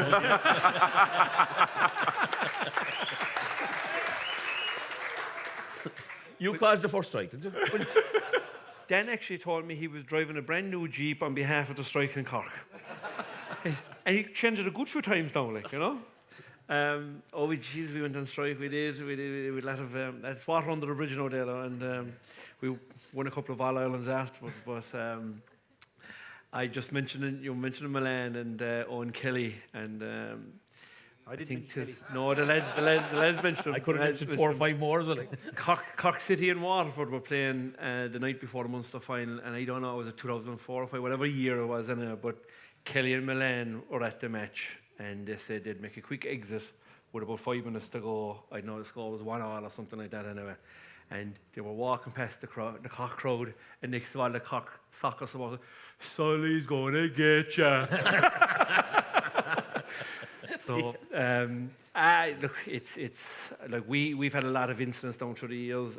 Anthony, not off the field, to be fair, a lot of our incidents were boardroom stuff, to be honest with it. And you know, I think just as amateur players, we were thrust into a situation in 2002 with the strikes, and our issue at that time was with the county board, and we had no problem at the time with management. That they came after us, and I wasn't involved in them because I was after vacating the situation. But it was really nasty, and it was really public as well. And you know, I actually feel bad for the Limerick player and the Tipperary player this weekend, because this has been played out in the media, and you know, these guys are not soccer players where they're getting a couple of €1 million a year, and their stories are on the paper and whatever, and like, these guys have got to go to work on Monday and Tuesday morning, and I don't think that kind of negative press for amateur players is any good for them. So I mean, I really do feel for the people involved in it. And we all have been in scrapes. I've been in scrapes myself, and most of them are probably you're after a few points and some fella says something out of the way. And I just think, you know, it's a bit like the schoolboy situation when, you know, there's a big crowd gathers and there's two lads going at it in the school, and you'll be hoping that somebody will step in and diffuse the whole thing. And I think that we say as adults, you know, if something happens in a pub or something in a nightclub or something like that, you'll be hoping that some of the buddies around the place, lads, would you cool off and step aside, like. But I just like that whole thing that has happened in Limerick. It's not going to derail them, but I do feel very sorry for the player involved because of the amateur thing, like, you know. So. Yeah, look, and none of us know what some. Geez, like it's just OTT. I believe they were let out for a few points with a curfew. This is what I hear. He broke the curfew, obviously, but jeez. They couldn't do that, nor they did. No curfew. Took them Monday. Yeah, and you know the old system with us now, and I'm going back to ancient times, the younger crowd here, like with the knockout system, like you'd win the Munster semi-final maybe. Munster final wouldn't be for 4 weeks. Yeah. Win the Munster final. She won most of your All-Irelands that way. But you know, Cody had it down to fine art. Go back and play a club game. And like, Loughnane would literally say, go in, enjoy yourselves. We'll see you Thursday night. And like, everyone would be out Monday. And the hardcore would be out Tuesday. And it might be real hardcore Wednesday. But you knew you had, you know, you were fit as a fiddle. It wasn't going to knock, you know. And it was a great old release from the whole thing. Because he was so strict and hard going, a bit like Cody, you know. He was like that. While it was on, it was animal, but he'd let you go off then. He'd even said, "You want the bus to go back to West Clare or something? I'll organise a bus for you." You know, it was a great time. Great for a group though. Yeah. Like I found fantastic. Any more than 4 weeks, and you were going stale inside, you know, and you'd see you go back to the clubs and there'd be lads, their form would be iffy. They go back to the clubs, they might have a few pints, you'd have a league match, and you know, there'd be always the emphasis, you're going back to your clubs. You're in here because you're the best. Because you're performing for your clubs. The onus is on you. You go back. There's one of the boys in particular from South. You go back, he scored 2-8 for his club, come back in, timed perfectly for championship, be a different player, had a couple of points, you know, and you know, you'd have the few points together, and listen, you know, because you're training so hard, like it doesn't really take a fun could. But the problem nowadays, obviously, is you can't make a mistake. Yeah. You can't, because it's. And I remember even coming towards the end, you know, you'd be out in the field. Remember one night in particular, and there was a load of mobile phones, harmless, just, you know, messing.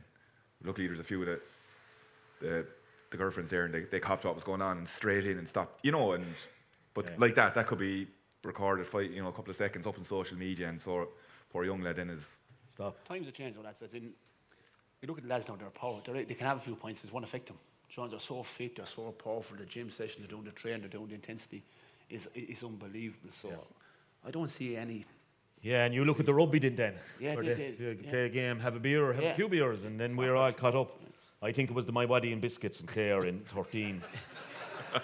Did an awful lot of damage. That's right. But those banding nights, they are a good crack, and good for teams going down to your place now. And I was talking to Kevin Downs recently, works with me, and the Piercy boys were down there, and like they had a great banding trip. But one of the things they had was they had to roll the dice. So if you miss training, I think they have 6 things on the wall, right? So you have a dice then, and you roll the dice, and whatever number you roll in, it's on. So I think the first one was, so you had to ring John Kiley and tell him you were flying a training, right? That was number 1, right? So I think number 2 is you actually got to pass the dice to one of your partners, right? Somebody else, right? 3 was hand over your phone. You'd hand over your phone so somebody could send one message to somebody.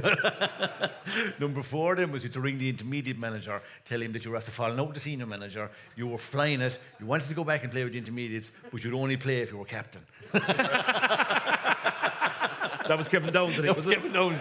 Kevin Downs actually got that one. So he had it on the speaker. He had it on the speaker. The intermediate manager was giving him the captaincy straight away. Jeez, Kev, there's no problem. You could be captain. Fellas wetting themselves. Like, it was brilliant. It was like Zebo ringing. That's right. Yeah. Zebo rang. Was he on Brent? No. Rob Penny. Rob Penny. And actually in the same, because that's where Piercy got it from. And Zebo rang Rob Penny. What did he? I know what he tell him, but anyway. Captain again. He wanted to be captain, that's right. So Penny didn't answer the phone, and Zebo was there. He put the phone down, he was delighted, he never answered the phone. He man rang back. 10 seconds later, Zebo's phone is ringing, it's Rob Penny. They had, and they had brilliant crack. Like they'd come during the day and head off for the nightlife. Like obviously bonding day, would have them together. But sure, look. But then you talk about it forever, ever more. Then like you're ripping the lad for the next 3 weeks to train about. Sure, we're on the beer one. I think it could have been that same trip actually. In group of the boys went into Coppers and catching a flight or whatever it was 6 o'clock in the morning. Sure, threw the bag in the hallway, thinking that was grand. Big mistake. Came back, taxi up, grabbed the bag straight to the airport, flew to, I think it was Argentina, opened the bag up, no clothes. Big pile of pea croquettes. and he there for 7 days. I won't mention the player, but he stayed in the same t-shirt for 5 days anyway. We thought you were no crack. Hey, this fella was... Stepper White. I thought John Mulhall. I thought John Mulhall got the bullet for singing a song or something like. Steppered wives, isn't that what we're called? No comment. I never seen you with no comment. No, we have to keep that one quiet. I remember we played Waterford in the 1980 league final, and we got a holiday away to the Canaries. And Shawnee Fallon was a great character, to be honest. So he got a goal and 3 points the same day now, and he was giving it larger, so after a good few points, and Sully came along in a pair of shorts. Flexing the muscles, and then Fal was sitting back, really enjoying this. Now he says, "You know what, Sully?" He said, "You remind me of a horse." He says, "A horse? Why is that, Shawnee?" When he said, "You've got the speed of a racehorse," he said. So he was getting larger in life. And, "You have the strength of a plough horse." But he says, "You have the brains of a rocking horse."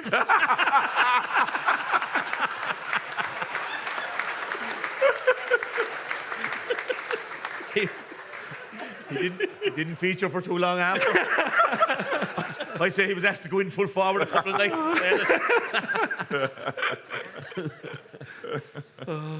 Colm, how are we doing time-wise? Are we all right?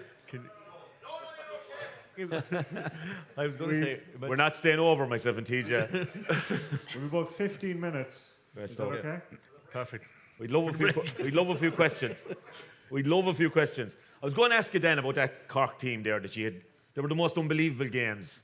And I remember the crack now about your crack and the crack off the field and all. You were nearly the best team to watch in the last 30 years for sure. Like just the sum of the hurling. And the greatest hurling match I think I was ever at was the 2004 Munster final. And like, what a story. And Milan and loves me county. And what a year for you. And I declare manager as well now. First ever game, like Jesus. But I went down myself, and I mentioned Fergie too, a good lad. I said, "Get 2 tickets for the Munster final, we'll go down."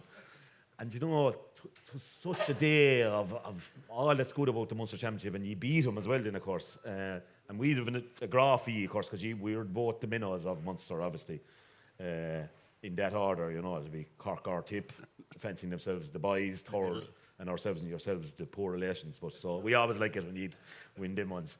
But, like, do you ever get pissed? I know the All-Ireland pisses you all off. There's no All-Ireland medal. But that doesn't define you. You were brilliant players all of the year that year. Did you ever get pissed off at them at that stage with our world, their world, all this stuff that went on? You know, that with they were so dedicated and they didn't drink a pint, or they took the skin off the bit of chicken they were eating and pasta. Brian's or Cork. No, they were just the same way anyway. Cork. Nah, Dalo, boy. Suppose that the game you're on about there, like, suppose we lost the league final and gone into year game. Oh yeah, caught us nicely. It caught us nicely the week after. Like, we weren't expected, because when you go through the team you had, there were some massive players there. I was some junior novice of a manager to bring them all in to watch the league final the previous Sunday. Instead of being training at the same time. You'll be learning. The games we played, like that, especially the 14 game, like, just stands out alright, but it was a fantastic occasion to be at Cork, I suppose. In a Munster final, 45, 50,000. You won't see that anymore at Munster finals. Let's be honest about it. Like, the poor older people can't pay the gate now. Let's be honest about it. You have to buy a ticket online. But again, that day was just everything right. Poor Mull got sent off. He was wronged. So he was. I know the ref. A bit like John Hegarty was wrong. And we were just lucky that day. There was 1 or 2 interceptions from the Cork that our backs made from the Cork lads. That's exception day, Dalo. Flynn's goal, people ask me, does he mean it? Yeah, he meant it, definitely meant it. Yeah, he was that capability of a man to do that. Excuse me, that he could dip the ball. He did it in training. The stuff he could do with the ball in training was unbelievable. He wasn't one of the fellas that run around after the ball, no, but it's the ball in the hand. he could do he could absolutely do anything with it, like, you know. And I firmly believe that that he definitely meant it. But we looked at Kim McGrath's catch. Sully was up centre forward near the end of the mark, and Kim McGrath caught it over his head and swung the hurley, like, you know. And when the final whistle went, it was a fantastic occasion. Why, for the Waterford supporters, to beat Cork in the Munster final with 14 was massive there. You said it there. We haven't won an Ireland medals. Why fuck did we try our best to win them? Yeah. And it was that we did everything right over the years. We trained as hard as Kilkenny, Cork, Limericks.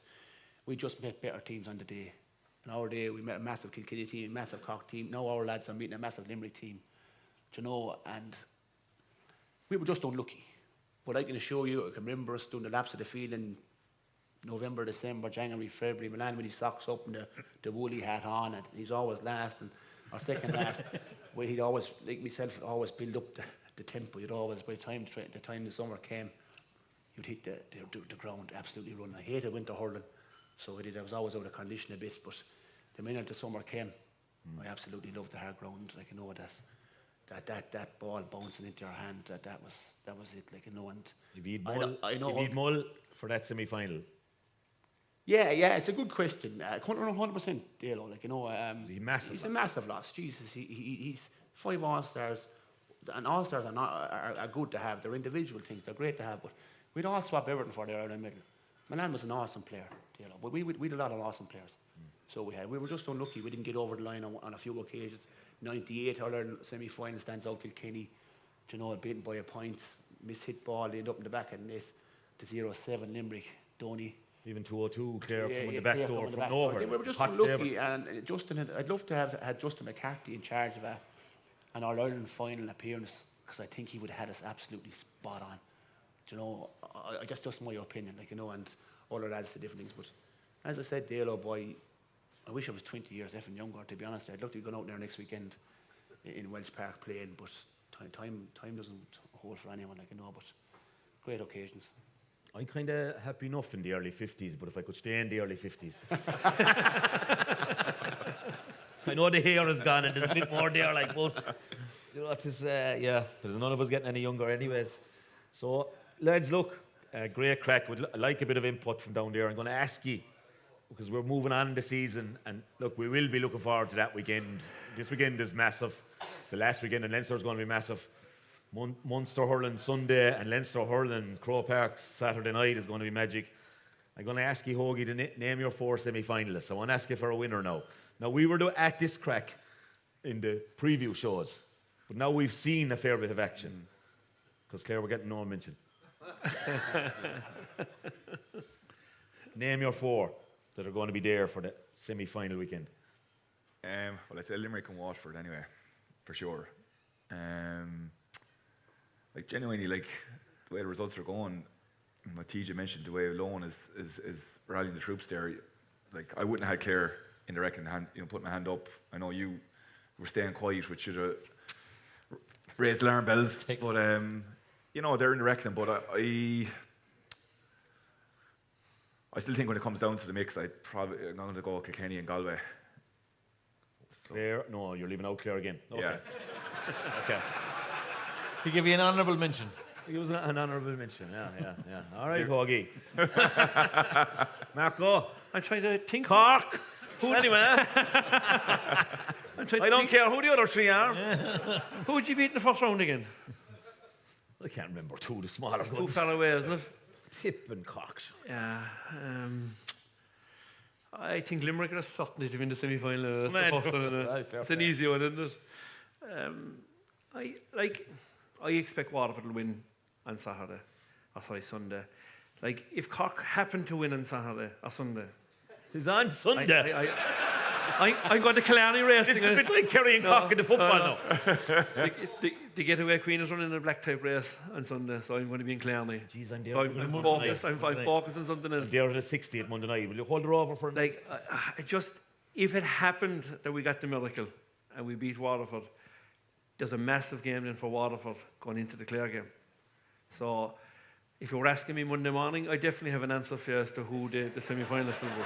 You know what I mean? I will be asking you, like, what in, like? Look, I think Kilkenny will come through Leinster, and I think Galway will come through Leinster.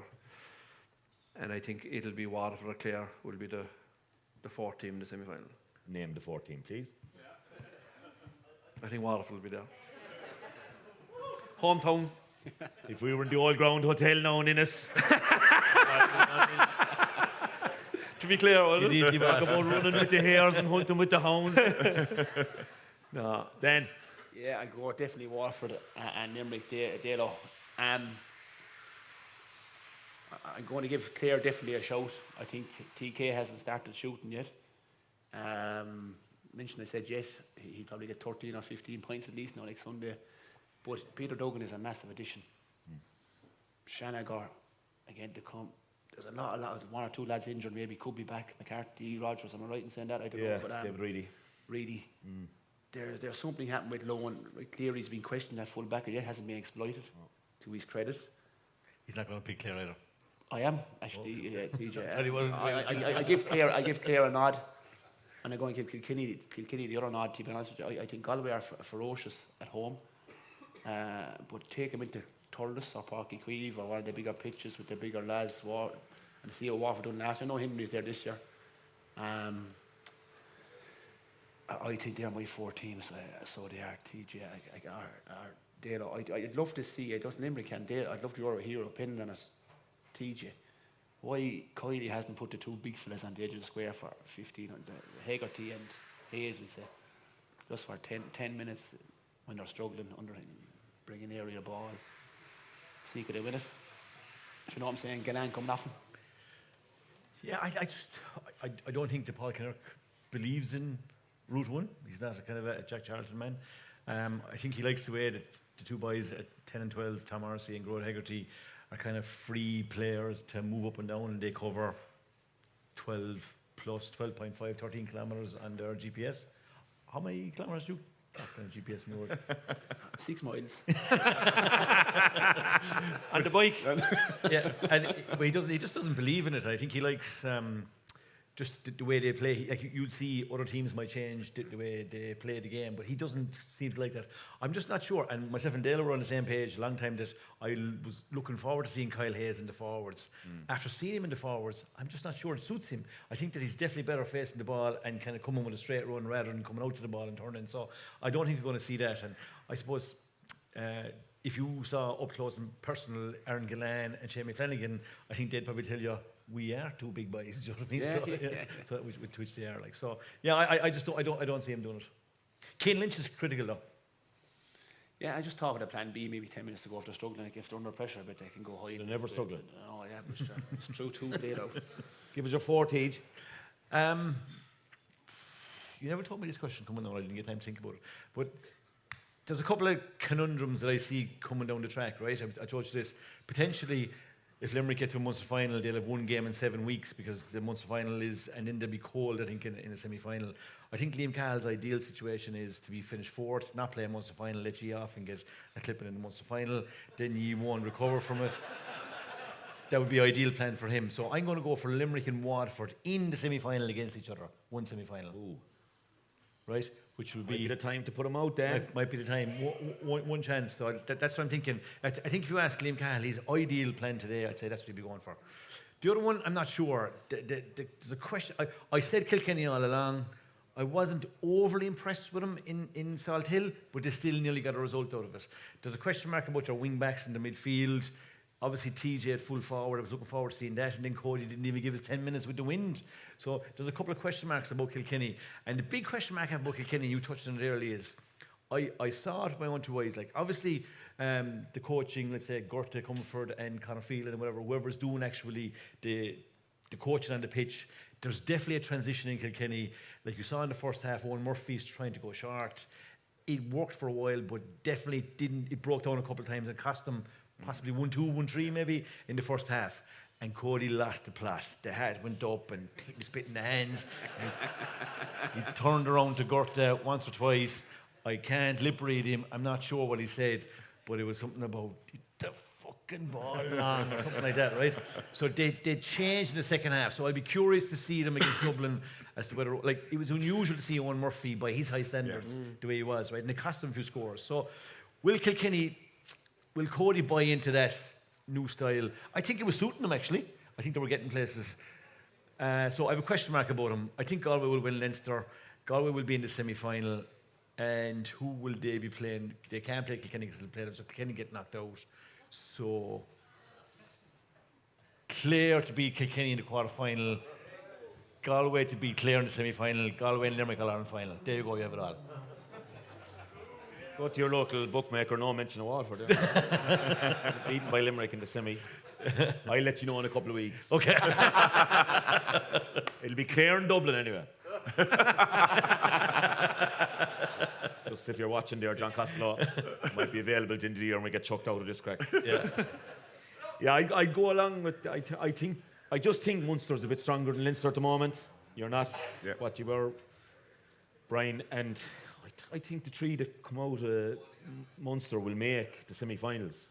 Don't know what way it'll pan out. Sunday will tell us an awful lot about that. Like, I wouldn't rule out Cork yet either. Ah, jeez, Dalo. We have to give you something to go on with. Like.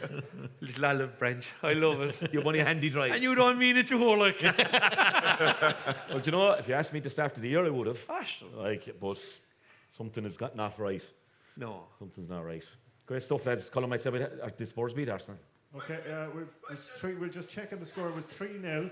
3-0? It was 3-0 the last we heard. We'll get a confirmed score now. Harry Kane. Okay, so we're going to That be means 3-0. wrapping up now in the next 2 minutes. We have one hand. Don't and mind another it, one. I think, Dan, it's your body again, Dan. Your number one fan, Dan. Dan. My name is Dan. Friend, John Milan. He has the look of a man that doesn't need a microphone. Dan, can I ask you, who's your friend? John? Oh, he's local TJ. Why he's local TJ? How are you, Dan? How are you? How are you going? No, there's a good thing and there's a bad and there's a joke part about it as well. But which do you want the first? Do you want because we've been talking here among the table and we were saying, like, you know, before a semi-final or a final or any match you play in the county, like, what happens the evening before or that night? Like, would you sleep? Do you know, would you be on tents? Would you get up in the morning early? Would you walk or would you go for a jog or are you waiting for the time to come, the bus to pick you up? Or what's it like, you know what I mean, to be just, what do you do to get prepared? Yeah, I suppose I was lazy enough to be honest with you. I was never too bothered about the preparation. You always got me good, nice, steamy, proper food in. It didn't over bother me. Do you know what I'm saying? That I get worked up at night. I usually slept well. If we were staying overnight, there's usually Tom Feeney was with me, so he'd be reading the book and I'd be watching telly. So we had a good understanding. Tom was his own man, and I was just watching the telly, watching the match of the day or etc. whatever. And Tom would be reading the book, and we'd throw a few words to each other. Then he'd go back reading the book again, and which was good. You do your own thing, like, you know. But no, I never really got bogged down. The day of a match didn't either, to be honest with you. Like, I go into the cubicle, I'd say a prayer. Some days they worked, some days they didn't work, and whereas my nanny be beating himself with the hurley around the ties and stuff like that. So, I always sit alongside Paul Flynn in big championship games, and always I was last out or he was last out or vice versa. So no, it just, I love the preparation. You don't, as a player, this is what you dream of. It's what you train of during the winter to get to these situations. Take them. Some days it worked, some days it didn't work, and no, but I loved the intensity out of semi-finals, finals, quarter-finals, just enjoyment. Often they didn't work for me, but some days they did work for me. Well done, man. And it's great to have you on the panel tonight to represent the county, and absolutely. But it's a big inspiration on all the young people in the county, like, you know, I mean, mentioned Dan Shannon, like, you know, it was a good thing. But just to finish up, my neighbour. There's a vote. Here's the key question. Yes, it's always there for the young people. When you mention Dan Shannon, they say, like, you know, oh, I'm going to be Dan Shannon, like, you know. But how can you be his height, like? But anyway, So my neighbour actually down the road, and from me then, you know where she lives, and she works at Super Value. And I was, and you know Dan Shan, he drives for Cumra Oil, like, you know, in the best oil you could ever deliver. It'll burn all night. But anyway.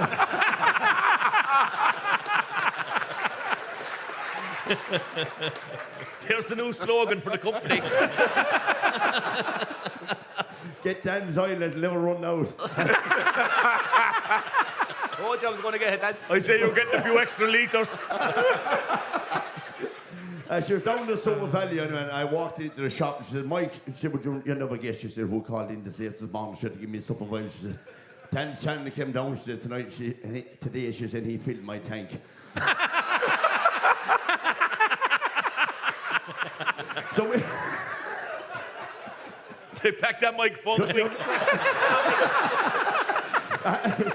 We're running out of time, but don't worry. Love it. Hey!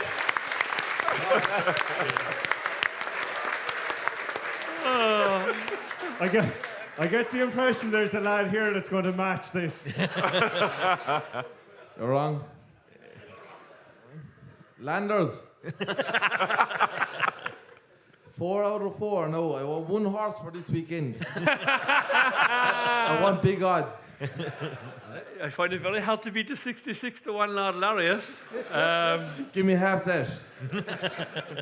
I'll give you 2.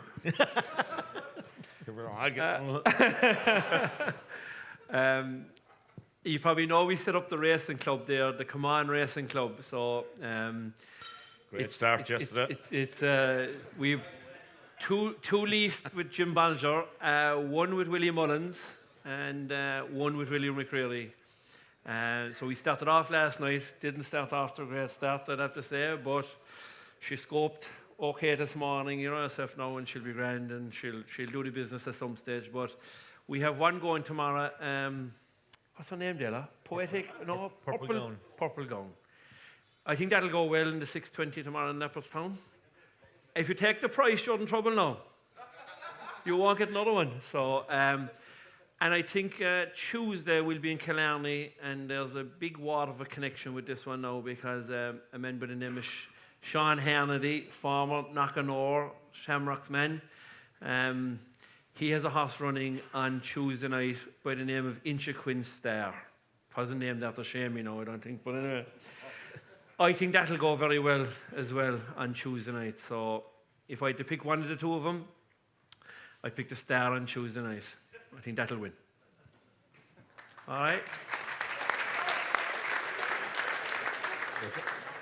The question about the night before, obviously it was a big deal for Clare lads going up to the first All-Ireland since 1932. So, look, Nan decided he was afraid that lads would be overly nervous, but we were staying at home. We used to fly up on the Shannon stopover was there at the time, so it was handy to be able to jump on the old jumbo and up and stay in your own bed, which was a big thing.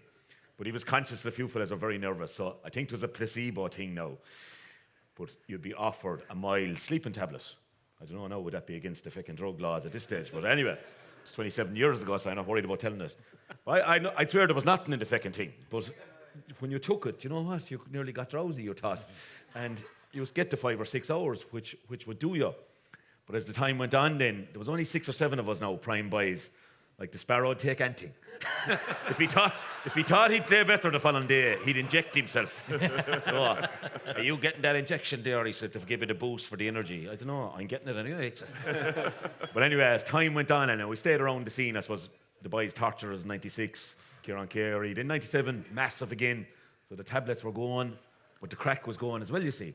And it was introduced that you could have the old sleeping tablet before the Munster semi-final, before the Munster final, before the All-Ireland semi-final, whatever, and on into 98. But it anyway, it was gone to the stage where you'd go up to the Doc Quinn, and look, Nan standing beside him, and he'd have the tablet in the envelope for you, and you'd walk up and you'd say, "Could I have 2, Doc?" And look, Nan would say, "What do you want 2 for?" Thursday night. There was only 5 or 6 of them. A lot of you'll understand what I mean. Some won't, but that was the reality. Colm. Okay, Dalo, I think that's where we're going to have to wrap it up. Did you enjoy yourselves? Very good. Right, will we have a quick show of hands? Do you want to pose any question out to them? You come up with one. Okay, right, we'll pose the question. Oh, hold on, one last question. Dalo. Yep. I was talking to you some years ago about the Cork Park Hotel, right? Yeah. Cover your face. No, I come over in the light, I see you. No. Turn off that spotlight. Who have I? Anyway, the conversation was about hurling. Anyway, anyone that knows Dalo, hurling a ball, whether it's there or not, he'll talk about it, a gentleman. But we were discussing our own hurling team, and the subject of Dan came up. Gilly was there as well. Gilly? Gilly. Your Gilly. Yeah. And talking about Dan's career coming up. And I said, Dan was fierce skinny. No, says you, he was always big. And I said, no, he wasn't, he was only a garçon. Gilly. Dalo. Conversation didn't get finished. But to finish it anyway was, Dan played for Lismore and had to go up inside and for my, can't remember who you were playing. If the centre back stood in front of Dan, you couldn't see him, he was so skinny.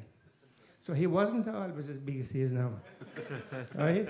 And I actually thought you were the captain of the Clare team, not Gilly, because I didn't think you would take orders from anyone. Oh, Gilly, we were coming out, we never got to waive for the 25-year thing for 95, right?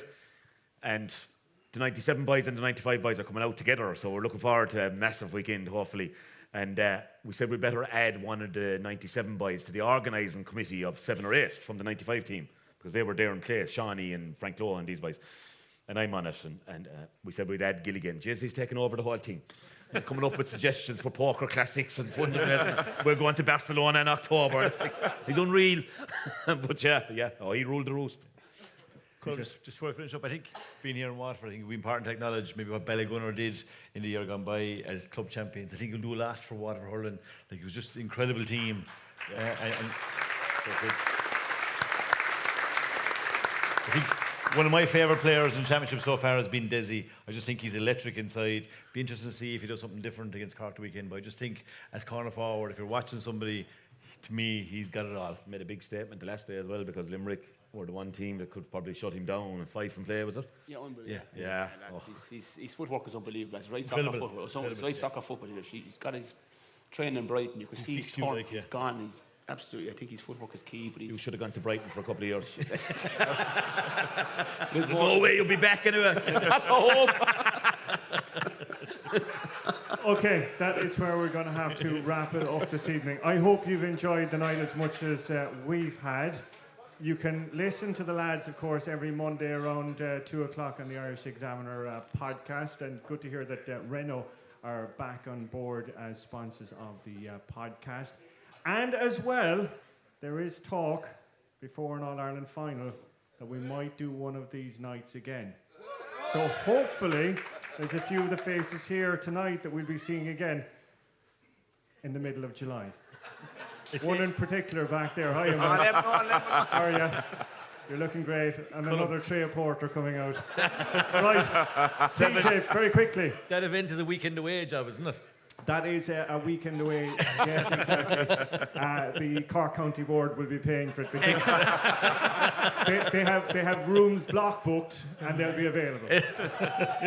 It'll be on the Burlington. We're going to have to thank our guests from left to right. Have we any free tickets? No, we don't have any free tickets. Come on. No, we don't have any free tickets. The coolest man, the cleanest man as well, because we couldn't get any video of him decapitating other people. Mr. Brian Hogan.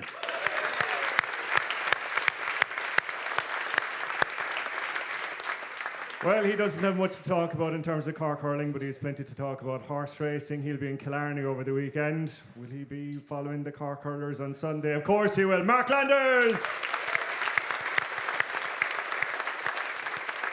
If you're looking for your tank to be filled, I know just the man. His oil will burn all night long. Mr. Dan Shannon!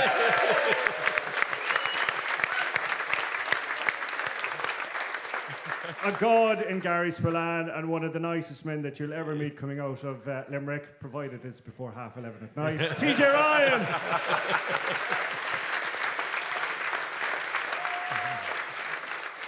And last but by no, I can't read what you asked me to say about you there, Dalo. Something about Murty's. You want the glasses? Oh yeah, sorry. Murty's open 1 o'clock on Mondays. Anyway, the Big host chairs outside. The host with the most, the man that has really taken charge of probably the best hurling podcast in the country and the best hurling show in the country, Mr. Anthony Daly.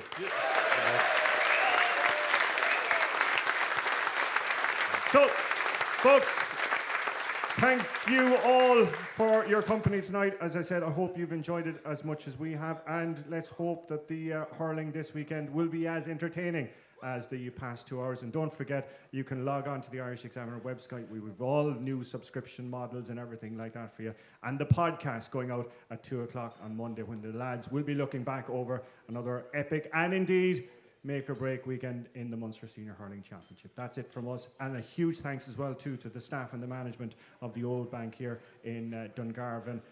Fantastic night, and we look forward to a fantastic summer of hurling ahead. Good night. God bless. Hey, mama on the TV rock. Come and love you, daddy, all night long. And you? What do you do? It's a bit complicated to explain. Hey, hey. You know, I still didn't get exactly what your job is. That's what I do. New Renault Arcana E-Tech Hybrid from €299 per month on the road. Winner, Irish Medium Crossover SUV in the 2022 Car of the Year Awards. A grain of rice, a grain of rice is going to tip the scale. Just remember that, lad. There's a small bit of a needle there. Now, come on, Mayo, you've got to get Andy Moran into the game. Our mission was to show that we're no longer